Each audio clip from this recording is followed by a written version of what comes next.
ಜನನೀಂ ಶಾರದಾಂ ದೇವೀಂ ರಾಮಕೃಷ್ಣಂ ಜಗದ್ಗುರುಂ ಪಾದಪದ್ಮೇ ತಯೋ ಶ್ರತ್ವಾ ಪ್ರಣಮಾಮಿ ಮುಹುರ್ಮುಹುಃ. ರತ್ನಾಕರ ಧೌತಪದಾಂ ಹಿಮಾಲಯ ಕಿರೀಟಿನೀಂ ಬ್ರಹ್ಮರಾಜರ್ಷಿ ರತ್ನಾಢ್ಯಾಂ ವಂದೇ ಭಾರತ ಮಾತರಂ.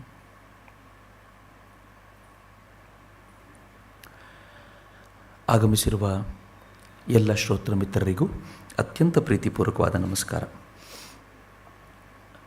ಕರ್ನಾಟಕ, ಕನ್ನಡ ಇವುಗಳ ಕುರಿತಂತೆ ನಿನ್ನೆ ಚರ್ಚೆ ಶುರು ಮಾಡಿದ್ವಿ. ನಂಗೆ ಗೊತ್ತಿದೆ, ಅನೇಕ ಬಾರಿ ಕರ್ನಾಟಕ ಅಂತ ಮಾತಾಡಿದ ತಕ್ಷಣ ಇದೆಲ್ಲಾದರೂ ದೇಶದ ಭಾವನೆಯಿಂದ ದೂರಕ್ಕೆ ತೆಗೆದುಕೊಂಡು ಹೋಗುವಂಥ ಸಂಗತಿ ಆಗುತ್ತಾ ಅಂತ ನಿನ್ನೆ ಮಾತನಾಡ್ತಾ ಹೇಳಿದ್ದೆ. ನನಗೆ ಯಾವಾಗಲೂ ಈ ಗೊಂದಲ ಇದ್ದೇ ಇದೆ. ಅದಕ್ಕೆ ಮತ್ತೆ ಇದನ್ನು ಹೇಳ್ಕೊಳ್ಬೇಕು ಅಷ್ಟೇ. ದೇಶ, ರಾಜ್ಯ ಇವುಗಳ ನಡುವೆ ಇರುವಂಥ ಈ ಸೂಕ್ಷ್ಮ ಎಳೆಯನ್ನು ಬಹುಶಃ ಕನ್ನಡಿಗರಷ್ಟು ಚಂದ ಮಾಡಿ ಅರ್ಥೈಸ್ಕೊಂಡವ್ರು ಮತ್ತೊಬ್ಬರು ಇರಲಿಕ್ಕಿಲ್ಲ ಅಂತ ಅನಿಸುತ್ತೆ.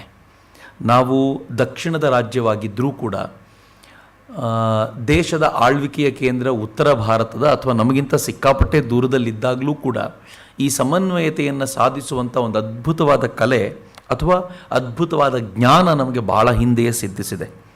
ಕುವೆಂಪು ಅವರು ಏನು ನಾಡಗೀತೆ ಬರೆದ್ರು ಅಥವಾ ಕುವೆಂಪು ಅವರು ಏನು ಗೀತೆ ಬರೆದ್ರು ಅದೇನು ಆಮೇಲೆ ನಾಡಗೀತೆ ಆಯಿತು. ಅದರ ಮೊದಲ ಸಾಲೆ ಜೈ ಭಾರತ ಜನನೀಯ ತನುಜಾತೆ ಜಯ ಹೇ ಕರ್ನಾಟಕ ಮಾತೆ ಅಂತ. ನಮಗೆ ಯಾವತ್ತೂ ಗೊಂದಲ ಇರಲಿಲ್ಲ ಅಂತ. ನಾವು ಕರ್ನಾಟಕ ಮೊದಲು ದೇಶ ಮೊದಲು ಅನ್ನುವಂಥ ಗೊಂದಲಕ್ಕೆ ಯಾವತ್ತೂ ಬೀಳಲೇ ಇಲ್ಲ. ನಾವು ಕರ್ನಾಟಕದ ಗುಣಗಾನ ಮಾಡುವಾಗಲೆಲ್ಲವೂ ಕೂಡ ದೇಶದ ಒಂದು ಅಂಗವಾಗಿ ಭಾರತವನ್ನು ಮತ್ತೆ ವಿಶ್ವಗುರುತ್ವದ ಪಟ್ಟಕ್ಕೇರಿಸುವ ದೃಷ್ಟಿಯಿಂದಲೇ ಮಾಡೋದು ಎನ್ನುವಂಥ ಕಲ್ಪನೆ ಅಥವಾ ಆ ಜ್ಞಾನ ತುಂಬ ಸ್ಪಷ್ಟವಾಗಿಯೇ ಇದೆ. ಈ ದೃಷ್ಟಿಯಿಂದ ಆಡುವ ಪ್ರತಿಯೊಂದು ಮಾತಿನಲ್ಲೂ ಕೂಡ ಕರ್ನಾಟಕದ ಭಾವನೆ, ರಾಷ್ಟ್ರೀಯತೆಯ ಭಾವನೆಯನ್ನು ಇನ್ನೂ ಹೆಚ್ಚು ಶಕ್ತಿಯುತಗೊಳಿಸುವಂಥ ದೃಷ್ಟಿಯಿಂದ ಮಾಡ್ತಾ ಇದ್ದೀವಿ ಅನ್ನೋದನ್ನು ಮನಸ್ಸಿನಲ್ಲಿ ಇಟ್ಕೊಳ್ಳೋದು ಬಹಳ ಒಳ್ಳೆಯದು ಅಂತ ನನಗನ್ಸುತ್ತೆ.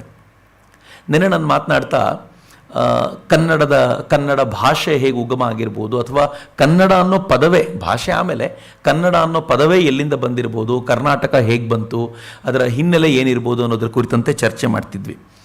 ಆದರೆ ಈ ಇಡೀ ಕರ್ನಾಟಕವನ್ನು ರೂಪುಗೊಳಿಸಿದ ಇವತ್ತಿನ ಸ್ವರೂಪಕ್ಕೆ ನಮಗೆ ಕರ್ನಾಟಕವನ್ನು ಇಟ್ಟು ಎದೆ ತಟ್ಕೊಂಡು ನಾನು ಕನ್ನಡಿಗ ಅಂತ ಹೇಳ್ಬೋದಾದಂಥ ವಾತಾವರಣವನ್ನು ರೂಪಿಸಿದ ಒಂದೊಂದೇ ಅಂಶಗಳನ್ನು ಚರ್ಚೆ ಮಾಡ್ತಾ ಹೋಗಬೇಕು ಅಂತ.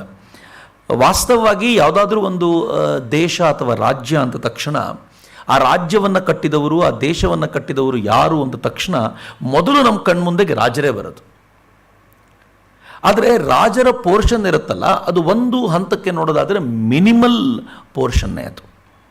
ರಾಜ ಅತ್ಯಂತ ಪ್ರಮುಖ ಯಾವಾಗ ಅನ್ನಿಸ್ತಾನೆ ಅಂತಂದರೆ, ನಾವು ಇಲ್ಲೇ ಕುಳಿತುಕೊಂಡು ಇಲ್ಲಿನವರನ್ನು ನೋಡುವಾಗ ಇಲ್ಲಿನ ರಾಜ ಪ್ರಮುಖ ಅನ್ನಿಸ್ತಾನೆ. ಆದರೆ 100 ವರ್ಷ 200 ವರ್ಷಗಳ ನಂತರ ಇಲ್ಲಿನ ದೇವಸ್ಥಾನಗಳು ಪ್ರಮುಖ ಅನ್ನಿಸ್ಲಿಕ್ಕೆ ಶುರುವಾಗ್ತವೆ, ಇಲ್ಲಿನ ಶಿಲ್ಪಕಲೆ ಪ್ರಮುಖ ಅನ್ನಿಸ್ಲಿಕ್ಕೆ ಶುರುವಾಗ್ತವೆ, ಇಲ್ಲಿನ ಸಾಹಿತ್ಯ ಪ್ರಮುಖ ಅನ್ನಿಸ್ಲಿಕ್ಕೆ ಶುರುವಾಗುತ್ತೆ. ಈಗಲೂ ಕೇಳಿ ನೋಡಿ, ಭಾರತ ಜಗತ್ತಿಗೆ ಕೊಟ್ಟಿರುವಂಥ ಶ್ರೇಷ್ಠ ಕೊಡುಗೆ ಏನು ಅಂತ ಕೇಳಿದರೆ ಉಪನಿಷತ್ತು ಅಂತ ಎಲ್ಲರೂ ಹೇಳ್ತಾರೆ. ಯಾರೋ ರಾಜರ ಹೆಸರು ಹೇಳಲಿಕ್ಕೆ ಹೋಗಲ್ಲ ಅಂತ ಹೇಳ್ಬೋದು ಅಪರೂಪಕ್ಕೆ. ಆದರೆ ಉಪನಿಷತ್ತುಗಳು ಮೊದಲು ನೆನಪಾಗುತ್ತೆ. ಯಾಕೆಂದರೆ ಸುದೀರ್ಘ ಕಾಲ ಬದುಕಬಲ್ಲಂಥದ್ದು ಅಂತ ಏನಾದರೂ ಇದ್ದರೆ ಅದು ನೀವು ಎಷ್ಟು ವರ್ಷ ಆಳಿದಿರಿ ಅನ್ನೋ ದೃಷ್ಟಿಯಿಂದಲ್ಲ, ಆದರೆ ಆ ಆಳ್ವಿಕೆಯ ಅವಧಿಯಲ್ಲಿ ಏನು ಮಾಡಿದಿರಿ ಅನ್ನೋ ದೃಷ್ಟಿಯಿಂದ. ಇವತ್ತು ನಾವು ಪೊಲಿಟಿಕಲ್ ಲೀಡರ್ಗಳ ಬಗ್ಗೆ ಮಾತನಾಡ್ಬೋದು, ಆದರೆ ಸುಮ್ಮನೆ ಕೇಳಿ ನೋಡಿ ಅಥವಾ ಇವತ್ತಿನ ಪೀಳಿಗೆ ಏನು ಹಳಬರನೇ ಒಂದು ಮಾತು ಕೇಳಿ, 50 ವರ್ಷಗಳ ಹಿಂದೆ ಆಳ್ತಾ ಇದ್ದಂಥ ಮುಖ್ಯಮಂತ್ರಿ ಯಾರು ಅಂದರೆ ಒಂದ್ಸಲ ಯಾರಿರ್ಬೋದಪ್ಪ ಅಂತ ತಲೆ ಕೆಡಿಸ್ಕೊಳ್ಬೇಕಾದಂಥ ಪರಿಸ್ಥಿತಿ ಬರುತ್ತೆ ಅಂತ ತಕ್ಷಣಕ್ಕೆ ನೆನಪಾಗಲ್ಲ. ಆದರೆ ಪಂಪ ರನ್ನರನ್ನು ಮಾತ್ರ ನಾವು ಮರಿಲಿಕ್ಕೆ ಸಾಧ್ಯವೇ ಇಲ್ಲ ಅಂತ.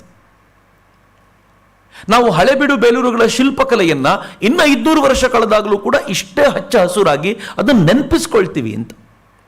ಆದರೂ ಈ ದೃಷ್ಟಿಯಿಂದ ನೋಡೋದಾದರೆ ಎಲ್ಲೋ ಒಂದು ಕಡೆ ನನಗನ್ನಿಸೋದು, ರಾಜರುಗಳನ್ನು ನಾವು ಹೇಗೆ ನೆನಪಿಸ್ಕೊಳ್ಬೇಕೋ ಹಾಗೆ ಒಂದು ನಾಡನ್ನು ಕಟ್ಟೋದ್ರಲ್ಲಿ ಅಲ್ಲಿರುವಂಥ ದಾರ್ಶನಿಕರು, ಅಲ್ಲಿರುವಂಥ ತ್ಯಾಗಿಗಳ ಬದುಕೇನು, ಇವೆಲ್ಲವನ್ನು ನೋಡಿಕೊಂಡೇ ಒಂದು ಸಮಗ್ರವಾಗಿ ಒಂದು ನಾಡಿನ ಕಲ್ಪನೆ ಕಟ್ಕೋಬೇಕು ಅಂತ ನನಗನ್ಸುತ್ತೆ. ಈ ದೃಷ್ಟಿಯಿಂದಲೇ ಈ ಮುಂದಿನ 4-5 ದಿನಗಳಲ್ಲಿ ಇವೆಲ್ಲವನ್ನೂ ಕಟ್ಟಿಕೊಳ್ಳುವ ಪ್ರಯತ್ನ ಆಗುತ್ತಾ ಅಂತ ಕೇಳಿದರೆ ನನಗೂ ಗೊತ್ತಿಲ್ಲ, ಆಗುತ್ತೋ ಇಲ್ವೋ ಗೊತ್ತಿಲ್ಲ. ಆದರೆ ನಾನು ಮಾಡುವ ಪ್ರಯತ್ನವನ್ನಂತೂ ಖಂಡಿತ ಪ್ರತಿನಿತ್ಯ ಮಾಡ್ತಾನೆ ಹೋಗ್ತೀನಿ. ಎಷ್ಟು ಸಾಧ್ಯವೋ ಅಷ್ಟನ್ನು ನನಗೆ ಗೊತ್ತಿರೋ ವಿಚಾರಗಳನ್ನು ಮುಟ್ಟಿಸುವಂಥ ಪ್ರಯತ್ನ ಮಾಡ್ತೀನಿ. ಮೊದಲಿಗೆ ರಾಜರಿಂದಲೇ ಶುರು ಮಾಡೋಣ. ಯಾಕೆ ಅಂತಂದರೆ ಶೌರ್ಯ ಅಡಗಿರೋದಲ್ಲೇ. ನಮ್ಮನ್ನು ನಾವು ಶೌರ್ಯವಂತರು ಅಂತ ಗುರುತಿಸ್ಕೊಳ್ಳಿಕ್ಕೆ ಸಾಧ್ಯ ಆಗಲಿಲ್ಲ ಅಂತಂದರೆ ಒಂದು ಹಂತದಲ್ಲಿ ನೋಡಿದಾಗ ನಾವು ಬೇರೆಯವರೊಂದಿಗೆ ಸರಿಸಮವಾಗಿ ನಿಲ್ಲಬಲ್ಲೆವ ಅನ್ನೋ ಪ್ರಶ್ನೆ ಯಾವಾಗಲೂ ಕಾಡತ್ತೆ. ಹೀಗಾಗಿ ಶೌರ್ಯಕ್ಕೆ ಮೊದಲನೇ ಮಹತ್ವವೇ ಕೊಡೋದಾದ್ರೆ ರಾಜಮನೆತನಗಳಿಂದಲೇ ಶುರು ಮಾಡೋದು ಒಳ್ಳೆಯದು. ಕರ್ನಾಟಕದ ರಾಜಮನೆತನಗಳು ಬಹುಶಃ ಈ ದೇಶ ಕಂಡಂತ ಯಾವ ರಾಜಮನೆತನಗಳಿಗೂ ಹಿಂದುಳಿದಂಥದ್ದಲ್ಲ. ನಾನು ನಿನ್ನೆ ಮಾತನಾಡ್ತಾ ಸಣ್ಣ ಝಲಕ್ ಹೇಳಿದ್ದೆ, ನೀವು ಒಂದೊಂದೇ ರಾಜಮನೆತನಗಳನ್ನು ನೋಡ್ತಾ ಹೋದ್ರೆ ಕದಂಬರಲ್ಲಿ ಒಬ್ಬ ಶ್ರೇಷ್ಠ ರಾಜ ನಮಗೆ ಸಿಗ್ತಾನೆ, ಅದು ಮಯೂರ ವರ್ಮ ಇರ್ಬೋದು, ಜೊತೆಗೆ ಕಾಕುತ್ಸ ವರ್ಮ ಇರ್ಬೋದು. ನೀವು ಆನಂತರ ಬಂದ್ರೆ ರಾಷ್ಟ್ರಕೂಟರಲ್ಲಿ ಅಮೋಘ ವರ್ಷ ನೃಪತುಂಗ, ಅವನಿಗಿಂತ ಮುಂಚೆ ಗೋವಿಂದರು, ಮೂರನೇ ಗೋವಿಂದ, ಆತ ಕೂಡ ಅತ್ಯಂತ ಶ್ರೇಷ್ಠವಾಗಿರುವಂತ ರಾಜನಾಗಿದ್ದ ಅನ್ನೋದು ನಮ್ಗೆ ಗೊತ್ತಿದೆ. ನಾವು ಇಮ್ಮಡಿ ಪುಲಕೇಶಿಯ ಬಗ್ಗೆ ಮಾತನಾಡ್ತೀವಿ. ಹಾಗೆ ವಿಜಯನಗರ ಸಾಮ್ರಾಜ್ಯದ ಮೂಲಕ ಇಡೀ ಜಗತ್ತಿಗೆ ಒಂದು ಅಚ್ಚರಿಯನ್ನು ಮೂಡಿಸಿದಂತ ಒಬ್ಬ ಶ್ರೇಷ್ಠ ರಾಜನನ್ನ ಕೊಟ್ಟಿದ್ದು ಕೂಡ ಕರ್ನಾಟಕ ಅನ್ನೋದರಲ್ಲಿ ನಮ್ಗೆ ಯಾವ ಅನುಮಾನವೂ ಇಲ್ಲ ಅಂತ ಬಹಳ ಹೆಮ್ಮೆ ಇದೆ ಆ ವಿಚಾರಕ್ಕೆ. ಯಾವ ಶಿವಾಜಿಯನ್ನ ಇಡೀ ದೇಶ ಇವತ್ತು ಸಂಭ್ರಮಿಸುತ್ತೋ, ಇಡೀ ಜಗತ್ತು ಇವತ್ತು ಹಿಂದೂ ಅನ್ನೋ ವಿಚಾರ ಬಂದಾಗ, ಅಥವಾ ಶ್ರೇಷ್ಠ ಗೆರಿಲ್ಲಾ ಮಾದರಿಯ ಯುದ್ಧ ಮಾಡ್ತಾ ತನಗೆ ಸುತ್ತಲೂ ಎಲ್ಲ ಕಡೆಯಿಂದ ಶತ್ರುಗಳೇ ತುಂಬಿಕೊಂಡಿರುವಾಗ ಒಂದು ಹೊಸ ರಾಷ್ಟ್ರದ ಕಲ್ಪನೆ ಕಟ್ಟಿಕೊಂಡಂತ ಶಿವಾಜಿಯನ್ನ ಸಂಭ್ರಮಿಸುತ್ತೋ, ಆ ಶಿವಾಜಿಯ ಜೀವನ ಚರಿತ್ರೆಯನ್ನು ಓದಿದ್ರೆ ಗೊತ್ತಾಗುತ್ತೆ ಅವನಿಗೆ ಪ್ರೇರಣೆ ಕೊಟ್ಟಿದ್ದು ಇದೇ ಕರ್ನಾಟಕ. ಬೆಂಗಳೂರಿಗೆ ಶಿವಾಜಿ ಮಹಾರಾಜರು ಬಂದಿದ್ದಾಗ ಇಲ್ಲಿರುವಂಥ ಸ್ವಾತಂತ್ರ್ಯದ ವೈಭವವನ್ನು ನೋಡಿ ಇಲ್ಲಿ ಹೇಗಿದೆಯಲ್ಲ, ನನ್ನ ರಾಷ್ಟ್ರ ಯಾಕೆ ಹೀಗಿಲ್ಲ, ನನ್ನ ರಾಜ್ಯ ಯಾಕೆ ಹೀಗಿಲ್ಲ ಅಂತ ತಾವು ಕಟ್ಟಬೇಕು ಅಂತ ಕಲ್ಪನೆ ಕಟ್ಟಿಕೊಂಡಿದ್ದು ಅಂತ ಅವ್ರ ಜೀವನ ಚರಿತ್ರೆ ಬರುತ್ತೆ. ಅದು ನೋಡುವಾಗಲೆಲ್ಲ ಬಹಳ ಹೆಮ್ಮೆ ಅನ್ಸುತ್ತೆ. ಕರ್ನಾಟಕ ಆ ಥರದೊಂದು ಪ್ರಾಬಲ್ಯವನ್ನು ಹೊಂದಿತ್ತು ಅಂತ. ಈ ದೃಷ್ಟಿಯಿಂದ ಇಲ್ಲಿನ ರಾಜಮನೆತನಗಳನ್ನು ಒಂದು ಸಲ ಕಣ್ಣಾಡಿಸೋದು, ಜೊತೆಗೆ ಅದರ ಮೂಲಕ ಹೇಗೆ ಯಾವುದಾದ್ರೂ ಒಂದು ಆಡಳಿತವನ್ನು ನೋಡಬೇಕು ಅಂತ ತಿಳ್ಕೊಳ್ಬೇಕು ಅಂತ. ನೀವು ಯಾವುದಾದ್ರೂ ಹೈಸ್ಕೂಲ್ ಮಕ್ಕಳನ್ನು ಕೇಳಿ ಬೋರಿಂಗ್ ಸಬ್ಜೆಕ್ಟ್ ಯಾವುದು ಅಂತ, ನೀವು ಡಿಫಿಕಲ್ಟ್ ಸಬ್ಜೆಕ್ಟ್ ಯಾವುದು ಅಂತ ಕೇಳಿದ್ರೆ ಇಂಗ್ಲೀಷು, ಮ್ಯಾಥ್ಸು, ಸೈನ್ಸು ಏನಾದರೂ ಹೇಳ್ಬೋದೇನೋ. ಆದರೆ ಬೋರಿಂಗ್ ಸಬ್ಜೆಕ್ಟ್ ಅಂತಂದ್ರೆ ಮಾತ್ರ 99.99% ಜನ ಹಿಸ್ಟ್ರಿ ಅಂತಾನೆ ಹೇಳ್ತಾರೆ. ಹಂಗೆ ಮಾಡಿಟ್ಬಿಟ್ಟಿದ್ದೀವಿ ಅದನ್ನು. ಅದರಲ್ಲಿ ಏನನ್ನು ತುಂಬಬೇಕು, ಏನನ್ನು ಬಿಡಬೇಕು ಅಂತ ನಮಗೂ ಗೊತ್ತಾಗದೆ ಅದನ್ನು ಹೆಂಗೆ ಮಾಡಿಟ್ಟಿದ್ದೀವಿ ಅಂತಂದ್ರೆ, ಮಕ್ಕಳು ಹಿಸ್ಟ್ರಿ ಪುಸ್ತಕನ ಪಕ್ಕಕ್ಕಿಟ್ಟೆ ಮುಂದಿನದೆಲ್ಲ ಮಾಡಬೇಕು ಅಂತ. ಆದರೆ ಯಾವಾಗ ಇತಿಹಾಸ ನಮ್ಗೆ ಅರ್ಥಕೊಳ್ಳಿಕ್ಕೆ ಸಾಧ್ಯವಾಗೋದಿಲ್ವೋ, ಹೊಸ ಇತಿಹಾಸದ ರಚನೆಗೂ ನಮ್ಮ ಹತ್ರ ಕಷ್ಟ ಆಗುತ್ತೆ, ಸಾಧ್ಯವೇ ಆಗೋದಿಲ್ಲ. ಈ ದೃಷ್ಟಿಯಿಂದ ನೋಡೋದಾದ್ರೆ ಒಂದು ಸಲ ಇತಿಹಾಸದ ಅವಲೋಕನ ಮಾಡೋದು ಒಳ್ಳೆಯದು ಅಂತ. ಕರ್ನಾಟಕ ತಾನು ಇತಿಹಾಸದ ಕಾಲಕ್ಕೆ ಬರೋದಾದ್ರೆ ಮೊದಲನೇ ನಮಗೇನಾದ್ರೂ ಕುರುಹುಗಳು ಸಿಗೋದಾದ್ರೆ ಮಗಧ ಸಾಮ್ರಾಜ್ಯದ ಅಡಿಯಲ್ಲಿದ್ವಿ ಅಂತ. ಮಗಧ ಸಾಮ್ರಾಜ್ಯದ ನಂದರ ಅಡಿಯಲ್ಲಿದ್ದಂಥ ಈ ಕರ್ನಾಟಕ ಮುಂದೆ ಮೌರ್ಯ ಸಾಮ್ರಾಜ್ಯದ ಆಳ್ವಿಕೆಗೆ ಒಳಗಾಯಿತು. ಸಹಜವೇ ಅದು. ಯಾವಾಗ ಮಗಧ ಸಾಮ್ರಾಜ್ಯವನ್ನು ಮೂಲೋತ್ಪಟನ ಮಾಡಿ ಚಂದ್ರಗುಪ್ತ ಮೌರ್ಯ ತಾನು ಅಧಿಕಾರ ಪಡ್ಕೊಂಡೋ ಆನಂತರ ಸಹಜವಾಗಿ ಈ ಪ್ರದೇಶಗಳು, ಕರ್ನಾಟಕದ ಬಹುತೇಕ ಭಾಗಗಳು, ವಿಶೇಷವಾಗಿ ಉತ್ತರ ಕರ್ನಾಟಕವೂ ಸೇರಿದಂತೆ ಅನೇಕ ಭಾಗಗಳು ಅವರ ಅಡಿಯಲ್ಲಿದ್ದಿರಬಹುದು ಅಂತ ಊಹೆಯನ್ನು ವ್ಯಕ್ತಪಡಿಸ್ತಾರೆ. ಇದಕ್ಕೆ ಎರಡು ಪ್ರಮುಖವಾದ ಕಾರಣಗಳಿವೆ. ಇಲ್ಲೂ ಕೂಡ ಹೆಮ್ಮೆಯ ಸಂಗತಿ ಒಂದಿದೆ. ನಮ್ಗೆಲ್ರಿಗೂ ಗೊತ್ತಿದೆ, ಶ್ರವಣಬೆಳಗೊಳದಲ್ಲಿ ಈ ಒಬ್ಬ ಶ್ರೇಷ್ಠ ರಾಜ ಬಂದು ತಪಸ್ಸು ಮಾಡಿದ ಅಂತ. ಆ ಶ್ರೇಷ್ಠ ರಾಜನ ಹೆಸರು ಚಂದ್ರಗುಪ್ತ ಮೌರ್ಯ ಅಂತ. ಚಂದ್ರಗುಪ್ತ ಮೌರ್ಯ ತಾನು 12 ವರ್ಷಗಳ ಕಾಲ ಸುದೀರ್ಘವಾಗಿರುವಂಥ ಒಂದು ಕ್ಷಾಮವನ್ನು ನೋಡಿದ ನಂತರ ವೈರಾಗ್ಯವನ್ನು ತಳೆದು ಚಂದ್ರಗುಪ್ತ ಮೌರ್ಯ ತನ್ನ ಗುರು ಭದ್ರಬಾಹುವಿನೊಂದಿಗೆ ಶ್ರವಣಬೆಳಗೊಳದಲ್ಲಿ ಬಂದು ಉಳ್ಕೊಂಡ್ರು ಅಂತ ನಾವು ಅಲ್ಲಿಗೆ ಹೋದ್ರೂ ನೋಡ್ತೀವಿ. ಇಂಥ ಜಾಗದಲ್ಲಿ ಅವ್ರು ಉಳ್ಕೊಂಡಿದ್ರು ಅಂತ. ಅಂದರೆ ಶ್ರವಣಬೆಳಗೊಳ ನನಗೆ ಬಹಳ ವಿಶೇಷ ಅನಿಸೋದು, ನಾನು ಮುಂದೆ ಹೇಳುವಾಗ ಈಗಲೇ ಒಂದ್ಸಲ ಹೇಳ್ಬಿಡ್ತೀನಿ. ಕರ್ನಾಟಕ ಜೈನ ಮತಕ್ಕೆ ಎಷ್ಟರ ಮಟ್ಟಿಗೆ ಕೊಡುಗೆಯನ್ನು ಕೊಟ್ಟಿದೆ ಅನ್ನೋದು ಬಹುಶಃ ನಾವು ಮತ್ತೆ ಮತ್ತೆ ಯೋಚನೆ ಮಾಡಬೇಕಾಗಿರುವಂಥ ಸಂಗತಿ.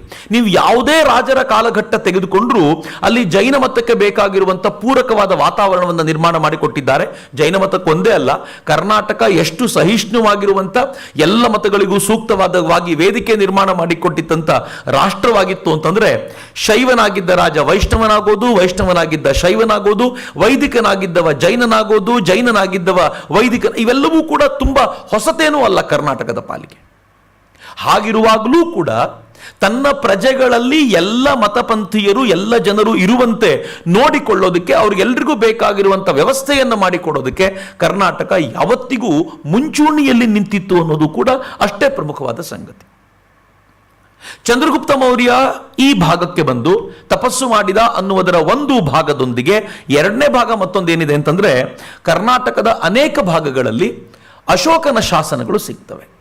ದೇವನಾಂ ಪ್ರಿಯ ಅನ್ನುವಂಥ ಪದವನ್ನು ಬಳಸಿರುವಂಥ ಅಶೋಕನ ಶಾಸನಗಳು ಅದು ಮಸ್ಕಿಯಿಂದ ಹಿಡಿದು ಚಿತ್ರದುರ್ಗದವರೆಗೆ ಅನೇಕ ಕಡೆ ಸಿಕ್ಕಿರುವಂಥ ದಾಖಲೆ ಇರೋದ್ರಿಂದ ಒಂದು ಕಾಲದಲ್ಲಿ ಈ ಥರದೊಂದು ವಾತಾವರಣ ಇತ್ತು, ಅವ್ರ ಕೈಯಲ್ಲಿ ಆಳ್ವಿಕೆ ಇತ್ತು ಅಂತ ಎಲ್ಲರೂ ಹೇಳ್ತಾರೆ. ಆದರೆ ಆನಂತರ ಇತಿಹಾಸ ಕಾಲಘಟ್ಟದಲ್ಲಿ ಮೊದಲನೇ ಬಾರಿಗೆ ಕರ್ನಾಟಕವನ್ನ ಕೇಂದ್ರವಾಗಿರಿಸಿಕೊಂಡು ಆಳಿದ ರಾಜಮನೆತನ ಅಂತ ನಮಗೇನಾದರೂ ಸಿಗೋದು ಶಾತವಾಹನರ ಕಾಲಕ್ಕೆ. ನಾನು ಶಾತವಾಹನರನ್ನ ಯಾಕೆ ಇಲ್ಲಿ ತೆಗೆದುಕೊಳ್ತಾ ಇದ್ದೀನಿ ಅಂತಂದ್ರೆ, ಯಾವುದಾದ್ರೂ ಒಂದು ಆಳ್ವಿಕೆಯನ್ನ ಹೇಗೆ ನೋಡಬೇಕು ಅನ್ನೋದನ್ನ ಬಹುಶಃ ನಾವು ಅರಿತುಕೊಂಡ್ರೆ ಆಗ ನಮಗೆ ಆ ಆಳ್ವಿಕೆಯ ಕುರಿತಂತೆ ಇರುವಂತ ವಿಸ್ತಾರಗಳು, ಆಳಗಳು ಅರ್ಥವಾಗುತ್ತೆ ಅನ್ನೋ ದೃಷ್ಟಿಯಿಂದ ನಾನು ಈ ಶಾತವಾಹನರ ಬದುಕನ್ನು ತೆಗೆದುಕೊಳ್ಳೋಣ ಅಂತ ಆಲೋಚನೆ ಮಾಡಿದ್ದು. ಶಾತವಾಹನರು ಮೂಲತಃ ಆಂಧ್ರದವರು ಅಂತ ಹೇಳಲಾಗತ್ತಾದ್ರೂ ಈ ಶಾತವಾಹನರು ಬಳ್ಳಾರಿಯಲ್ಲಿ ಇದ್ದವರಾಗಿದ್ದರಿಂದ ಅವರು ಬಳ್ಳಾರಿಯವರು ಅಂತ ಕೂಡ ಹೇಳ್ತಾರೆ. ಆದರೆ ಆಂಧ್ರದವರು ತುಂಬಾ ಸಂಭ್ರಮಿಸ್ತಾರೆ. ಶಾತವಾಹನರನ್ನ ತುಂಬಾ ಸಂಭ್ರಮಿಸೋದು ಆಂಧ್ರದವರು.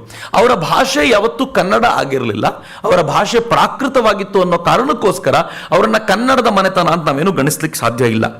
ಆದರೆ ಶಾತವಾಹನರಲ್ಲಿ ಸಿಮುಖ ಅನ್ನುವಂಥ ಮೊದಲನೇ ದೊರೆ, ಅದಾದ ನಂತರ ಶಾತಕರ್ಣಿ ಬರ್ತಾನೆ, ಅದಾದ ನಂತರ ಗೌತಮಿ ಪುತ್ರ ಬರ್ತಾನೆ. ನಾನು ಈ ಹೆಸರುಗಳನ್ನು ಯಾಕೆ ಹೇಳ್ತೀನಿ ಅಂತ ಮುಂದೆ ಹೇಳ್ತೀನಿ. ಒಂದು ಆಳ್ವಿಕೆಯನ್ನ ಗಮನಿಸುವಾಗ ಈ ಹೆಸರುಗಳಲ್ಲೂ ಕೂಡ ಒಂದು ಮಹತ್ವ ಇದೆ. ನೀವು ಯಾವುದಾದ್ರೂ ಒಂದು ಕಾಲಘಟ್ಟವನ್ನು ಗಮನಿಸಬೇಕು ಅಂತಂದ್ರೆ, ಆ ಕಾಲಘಟ್ಟವನ್ನು ಅರಿತುಕೊಳ್ಳಬೇಕು ಅಂತಂದ್ರೆ, ಒಂದು ಸಮಕಾಲೀನ ಸ್ಥಿತಿಗತಿಯೊಂದಿಗೆ ತುಲನೆ ಮಾಡ್ತಾರೆ, ಎರಡನೇದು ಅವತ್ತಿನ ಶಾಸನಗಳನ್ನು ಹುಡುಕ್ತಾರೆ, ಮೂರನೇದು ಅವತ್ತಿನ ಸಾಹಿತ್ಯ ರಾಶಿಗಳು ಸಿಗ್ತವ ನೋಡ್ತಾರೆ, ನಾಲ್ಕನೇದು ಯಾರಾದರೂ ವಿದೇಶಿ ಯಾತ್ರಿಕರು ಅಥವಾ ಬೇರೆ ಭಾಗದಿಂದ ಬಂದಂತ ಯಾತ್ರಿಕರು ಇದರ ಬಗ್ಗೆ ಏನಾದರೂ ಬರೆದಿದ್ದಾರ ನೋಡ್ತಾರೆ, ಇನ್ನು ಐದನೇದು ಆರ್ಥಿಕ ಸ್ಥಿತಿಗತಿಯ ದೃಷ್ಟಿಯಿಂದ ಯಾವ್ಯಾವ ದೇಶಗಳೊಂದಿಗೆ ವ್ಯಾಪಾರ ಸಂಬಂಧ ಇತ್ತು, ನಾಣ್ಯಗಳ ಪರಿಸ್ಥಿತಿ ಏನಿತ್ತು, ಇವೆಲ್ಲವುಗಳನ್ನು ಕೂಡ ಗಮನಿಸ್ತಾರೆ. ಇನ್ನು ಆರನೇ ವಿಚಾರ ಬೇಕು ಅಂತಂದ್ರೆ ಅವತ್ತಿನ ಸಮಕಾಲೀನ ರಾಜರ ಪರಿಸ್ಥಿತಿಗಳು ಹೇಗಿದ್ವು, ಬೇರೆ ಬೇರೆ ರಾಜ್ಯಗಳು ಹೇಗಿದ್ವು ಅಂತ ನೋಡ್ತಾರೆ. ಕೊನೆಗೆ ಇನ್ನೂ ಇದಕ್ಕೆ ಆಡೆಡ್ ಆಗೇನಾದ್ರೂ ಬೇಕು ಅಂತಂದ್ರೆ ಅವರ ಕಲೆಯ ಬೆಲೆ ಹೇಗಿತ್ತು, ಕಲೆಗೆ ಎಷ್ಟು ಬೆಲೆ ಕೊಡ್ತಿದ್ರು ಅನ್ನೋದನ್ನ ನೋಡ್ತಾರೆ. ಇವೆಲ್ಲವೂ ಕೂಡ ಒಂದು ರಾಜನ ಒಟ್ಟಾರೆ ಆಳ್ವಿಕೆಯನ್ನು ನಿರ್ಣಯ ಮಾಡುತ್ತೆ. ಇದನ್ನ ಯಾಕೆ ತುಂಬಾ ಗಂಭೀರವಾಗಿ ತೆಗೆದುಕೊಳ್ಬೇಕು ಅಂತಂದ್ರೆ, ಇವತ್ತು ಯಾರ್ಯಾರು ರಾಜಕಾರಣಿಗಳಾಗಬೇಕು ಅಂತ ಬಂದ್ಬಿಡ್ತಾರೋ, ನಾನು CM ಆಗ್ಬಿಡ್ಬೇಕು, ನಾನು PM ಆಗ್ಬಿಡ್ಬೇಕು, ನಾನು ಮಿನಿಸ್ಟರ್ ಆಗ್ಬಿಡ್ಬೇಕು ಅಂತ ಬರ್ತಾರೋ, ತಮ್ಮ ಕಾಲಾವಧಿ 5 ವರ್ಷಗಳಲ್ಲಿ ತಾನು ಏನ್ ಮಾಡ್ಕೊಂಡೆ ಅಂತ ನೋಡ್ತಾರೆ. ಇಂಥವರು ಇತಿಹಾಸದ ಪುಟಗಳಲ್ಲಿ ಝೀರೋ ಆಗಿ ಹೋಗ್ತಾರೆ. ಯಾಕೆ ಅಂತಂದ್ರೆ ನಾನು ಹೇಳಿದ ಯಾವ ವಿಚಾರದಲ್ಲೂ ಅವ್ರ ಉಲ್ಲೇಖ ಇರಲ್ಲ. ಹೆಚ್ಚಂದ್ರೆ ಶಾಸನಗಳದ್ದು ಮಾಡಿರ್ಬೋದು ಅಷ್ಟೇ, ಒಂದಷ್ಟು ಪತ್ರಿಕೆಗಳು ಮೀಡಿಯಾಗಳು ಅವರು ಸುದ್ದಿ ಮಾಡಿರ್ಬೋದು, ಗೊತ್ತಿಲ್ಲ, ಪೇಪರ್ ಎಲ್ಲಿವರೆಗೂ ಉಳಿಯುತ್ತೋ ಗೊತ್ತಿಲ್ಲ. ಸೊ ಹೀಗಾಗಿ ಒಂದಷ್ಟು ಪತ್ರಿಕೆಗಳಲ್ಲಿ ಅವ್ರ ಹೆಸರು ಬಂದಿರಬಹುದು, ಬಿಟ್ರೆ ಅವರು ಜನಮಾನಸದಲ್ಲಿ ದಂತಕಥೆಯಾಗೂ ಉಳಿಯಲ್ಲ. ಅವರ ಕಾಲದಲ್ಲಿ ಕಲೆಗೆ, ಶಿಲ್ಪಕಲೆಗೆ ಅಥವಾ ಅವರ ಕಾಲದಲ್ಲಿ ಸಂಸ್ಕೃತಿಗೆ ಬೇಕಾಗಿರುವಂತ ಪೂರಕವಾದ ಬೆಲೆಯೂ ಸಿಕ್ಕಿರಲ್ಲ. ಅವರ ಕಾಲಘಟ್ಟವನ್ನ ಜನ ಆ ಕಾಲಘಟ್ಟದಲ್ಲೇ ಮರೆತು ಹೋಗ್ತಾರೆ. ಇನ್ನು 500 ವರ್ಷಗಳ ಕಾಲ ನೆನ್ಪಿಟ್ಕೊಳ್ಳೋದು ಅಂತಂದ್ರೆ ಹೆಂಗ್ ಸಾಧ್ಯ?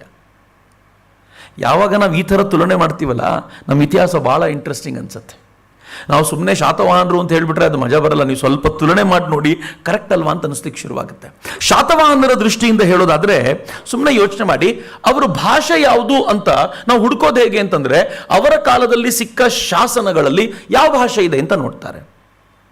ಬಹುತೇಕ ಸಂಸ್ಕೃತ ಮತ್ತು ಪ್ರಾಕೃತ ಇರೋದ್ರಿಂದ ಅವರು ಕನ್ನಡಿಗರಲ್ಲ ಅಂತ ನಿರ್ಣಯ ಮಾಡೋದಲ್ಲದೆ, ಸಾಹಿತ್ಯವನ್ನು ಗುರುತಿಸ್ತಾ ಬರೀ ಒಂದರಿಂದ ನಿರ್ಣಯ ಆಗಲ್ಲ, ಅದಕ್ಕೆ ಬೇಕಾಗಿರುವಂತಹ ಪೂರಕ ಸಂಗತಿ ನೋಡಿದ್ರೆ ಅವರ ಕಾಲದಲ್ಲಿ ಪ್ರಕಟಗೊಂಡಂತ ಸಾಹಿತ್ಯಗಳು, ಅದು ಗಾಥಾ ಸಪ್ತಸತಿ ಅನ್ನೋದ ಪ್ರಾಕೃತ ಭಾಷೆಯ ಕೃತಿ ಒಂದಾದ್ರೆ, ಇನ್ನೊಂದು ಗುಣಾಢ್ಯ ಬರೆದಿರುವಂತ ಒಡ್ಡ ಕಥಾ ಇತ್ತು, ಬೃಹತ್ ಕಥಾ ಅಂತ ಆನಂತರ ಸಂಸ್ಕೃತಕ್ಕೆ ಬಂದಂತ ಕಾವ್ಯ ಅಂತ ಹೇಳ್ತಾರೆ ಅದನ್ನ. ಸೊ ಅದು ಕೂಡ ಆ ಸಂದರ್ಭದಲ್ಲಿ ಬಂದಿದ್ದು. ಹೀಗಾಗಿ ಪ್ರಾಕೃತ ತುಂಬಾ ಪ್ರಾಮಿನೆಂಟ್ ಅಂತ. ಎಷ್ಟು ಚೆನ್ನಾಗಿ ಇನ್ಫರೆನ್ಸಸ್ ಬರುತ್ತೆ ನೋಡಿ. ಒಂದು ವಿಚಾರವನ್ನು ಹಿಡ್ಕೊಂಡು ಅದರ ಆಧಾರದ ಮೇಲೆ ಏನೇನು ಅಲ್ಟಿಮೇಟ್ ರಿಸಲ್ಟ್ ಅನ್ನು ಕೊಡಬಹುದು ಅನ್ನೋದಕ್ಕೆ ನಾನು ಸುಮ್ಮನೆ ಎಕ್ಸಾಂಪಲ್ ಕೊಡ್ತಿರೋದಷ್ಟೇ. ಇನ್ನು ಶಾಸನಗಳ ಉಲ್ಲೇಖದ ಪ್ರಕಾರ ನಾವು ಯೂಶುವಲ್ ಆಗಿ ಆಳ್ತಾ ಇರುವಂತ ರಾಜ ಯಾವ ಮತಪಂಥಕ್ಕೆ ಸೇರಿದವನು ಅಂತ ಗುರುತಿಸ್ತೀವಿ ಅಂತ. ಇದು ಬಹಳ ಇಂಪಾರ್ಟೆಂಟ್.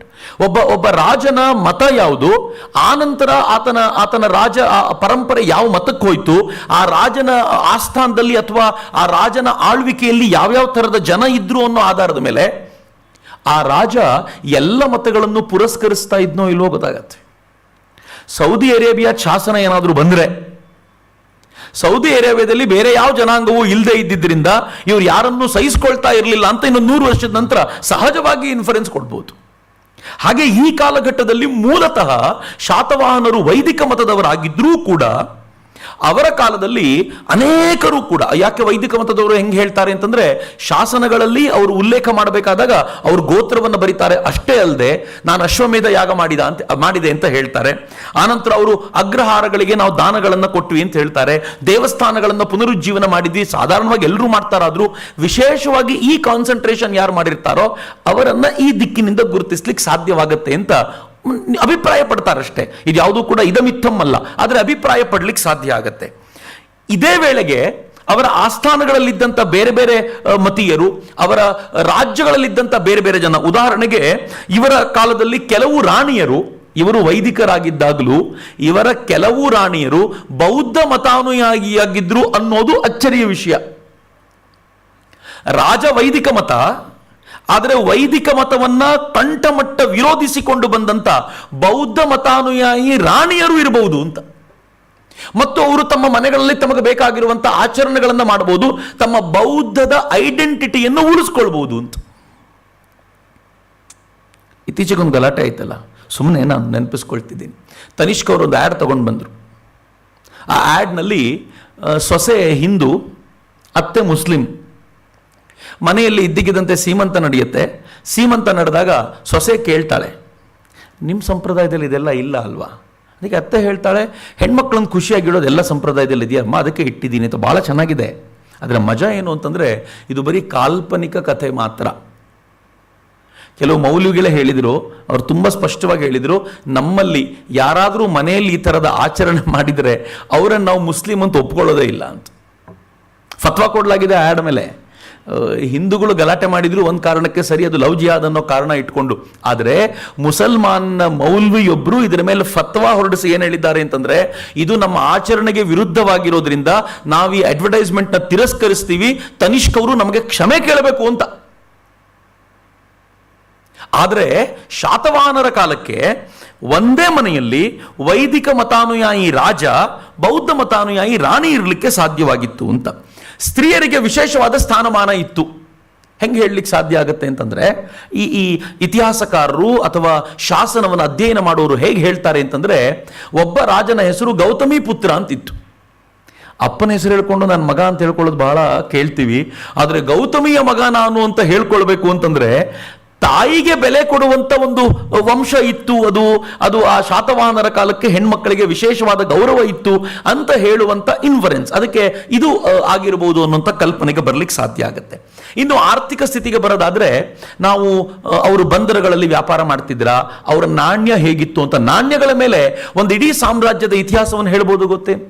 ನಾಣ್ಯ ಚಿನ್ನದ್ದೋ ಬೆಳ್ಳಿಯದ್ದೋ, ನಾಣ್ಯ ಯಾವ ಮೆಟೀರಿಯಲ್ದೋ ಅನ್ನೋದ್ರ ಆಧಾರದ ಮೇಲೆ ಆ ಇಡೀ ಸಾಮ್ರಾಜ್ಯದ ಶ್ರೀಮಂತಿಕೆ ಹೆಂಗಿತ್ತು ಅಂತ ಹೇಳ್ಬೋದು, ಹೇಳ್ತಾರೆ ಬಹಳ ಬಾರಿ. ಆ ಇಡೀ ಸಾಮ್ರಾಜ್ಯ ಯಾರ ಜೊತೆಗೆ ವ್ಯಾಪಾರ ಮಾಡ್ತಿತ್ತು ಅನ್ನೋದರ ಆಧಾರದ ಮೇಲೆ ಆ ಸಾಮ್ರಾಜ್ಯದ ವ್ಯಾಪ್ತಿ ವಿಸ್ತಾರಗಳನ್ನು ಅರ್ಥಕೊಳ್ತಾರೆ. ಇದನ್ನ ನಾನು ಪೀಠಿಕೆಯಾಗಿ ಇಟ್ಕೊಳ್ಳೋದಾದ್ರೆ, ಯಾಕೆ ನಾಣ್ಯ ಅನ್ನೋದನ್ನು ಕೂಡ ಹೇಳ್ತೀನಿ ಅಂತಂದ್ರೆ, ಇನ್ನೊಂದು 100 ವರ್ಷ ಕಳೆದ ನಂತರ ಉತ್ಖನನ ಮಾಡಿದಾಗ 2,000 ರೂಪಾಯಿ ನೋಟ್ ಏಕಾಏಕಿ ಸಿಕ್ಬಿಡ್ತು ಅಂತ ಇಟ್ಕೊಳ್ಳಿ. ಒಂದೇ ಕಡೆ 2,000 ರೂಪಾಯಿ ನೋಟ್ ಜಾಸ್ತಿ ಸಿಕ್ತು, ಮತ್ತು ಗಂಟು ಕಟ್ಟಿರುವಂತ 500 ರೂಪಾಯಿ 1,000 ರೂಪಾಯಿ ನೋಟು ಮತ್ತೊಂದು ಕಡೆ ಸಿಕ್ತು ಅಂತಂದ್ರೆ, ಆಗೊಂದು ಇನ್ಫರೆನ್ಸಿಗೆ ಬರ್ತಾರೆ, ಯಾವುದೋ ಒಂದು ಕಾಲಘಟ್ಟದಲ್ಲಿ ಬ್ಲ್ಯಾಕ್ ಮನಿ ಜಾಸ್ತಿ ಆಗಿತ್ತು, ನೋಟುಗಳ ಮೇಲಿನ ನಂಬಿಕೆ ಕಳೆದೋಗಿತ್ತು. ಆಗ ಅವತ್ತಿನ ರಾಜ ಏನ್ ಮಾಡಿದ ಅಂತಂದ್ರೆ, ಆ ನೋಟನ್ನು ಬ್ಯಾನ್ ಮಾಡಿ ಹೊಸದನ್ನೇ ನೋಟನ್ನು ಪ್ರಿಂಟ್ ಮಾಡಿದ ಅಂತ ಅವತ್ತಿನ ಜನ ಇನ್ಫರೆನ್ಸಿಗೆ ಕಾರಣವಾಗುತ್ತೆ ಅಂತ. ನೋಟು ಕೂಡ ಕೆಲಸ ಮಾಡುತ್ತೆ, ನಾಣ್ಯ ಕೂಡ ಕೆಲಸ ಮಾಡುತ್ತೆ. ಯಾವಾಗ ಇವೆಲ್ಲವೂ ಅರ್ಥ ಆಗುತ್ತಲ್ಲ, ಹಿಸ್ಟ್ರಿ ಬಹಳ ಇಂಟ್ರೆಸ್ಟಿಂಗ್ ಅನ್ಸುತ್ತೆ.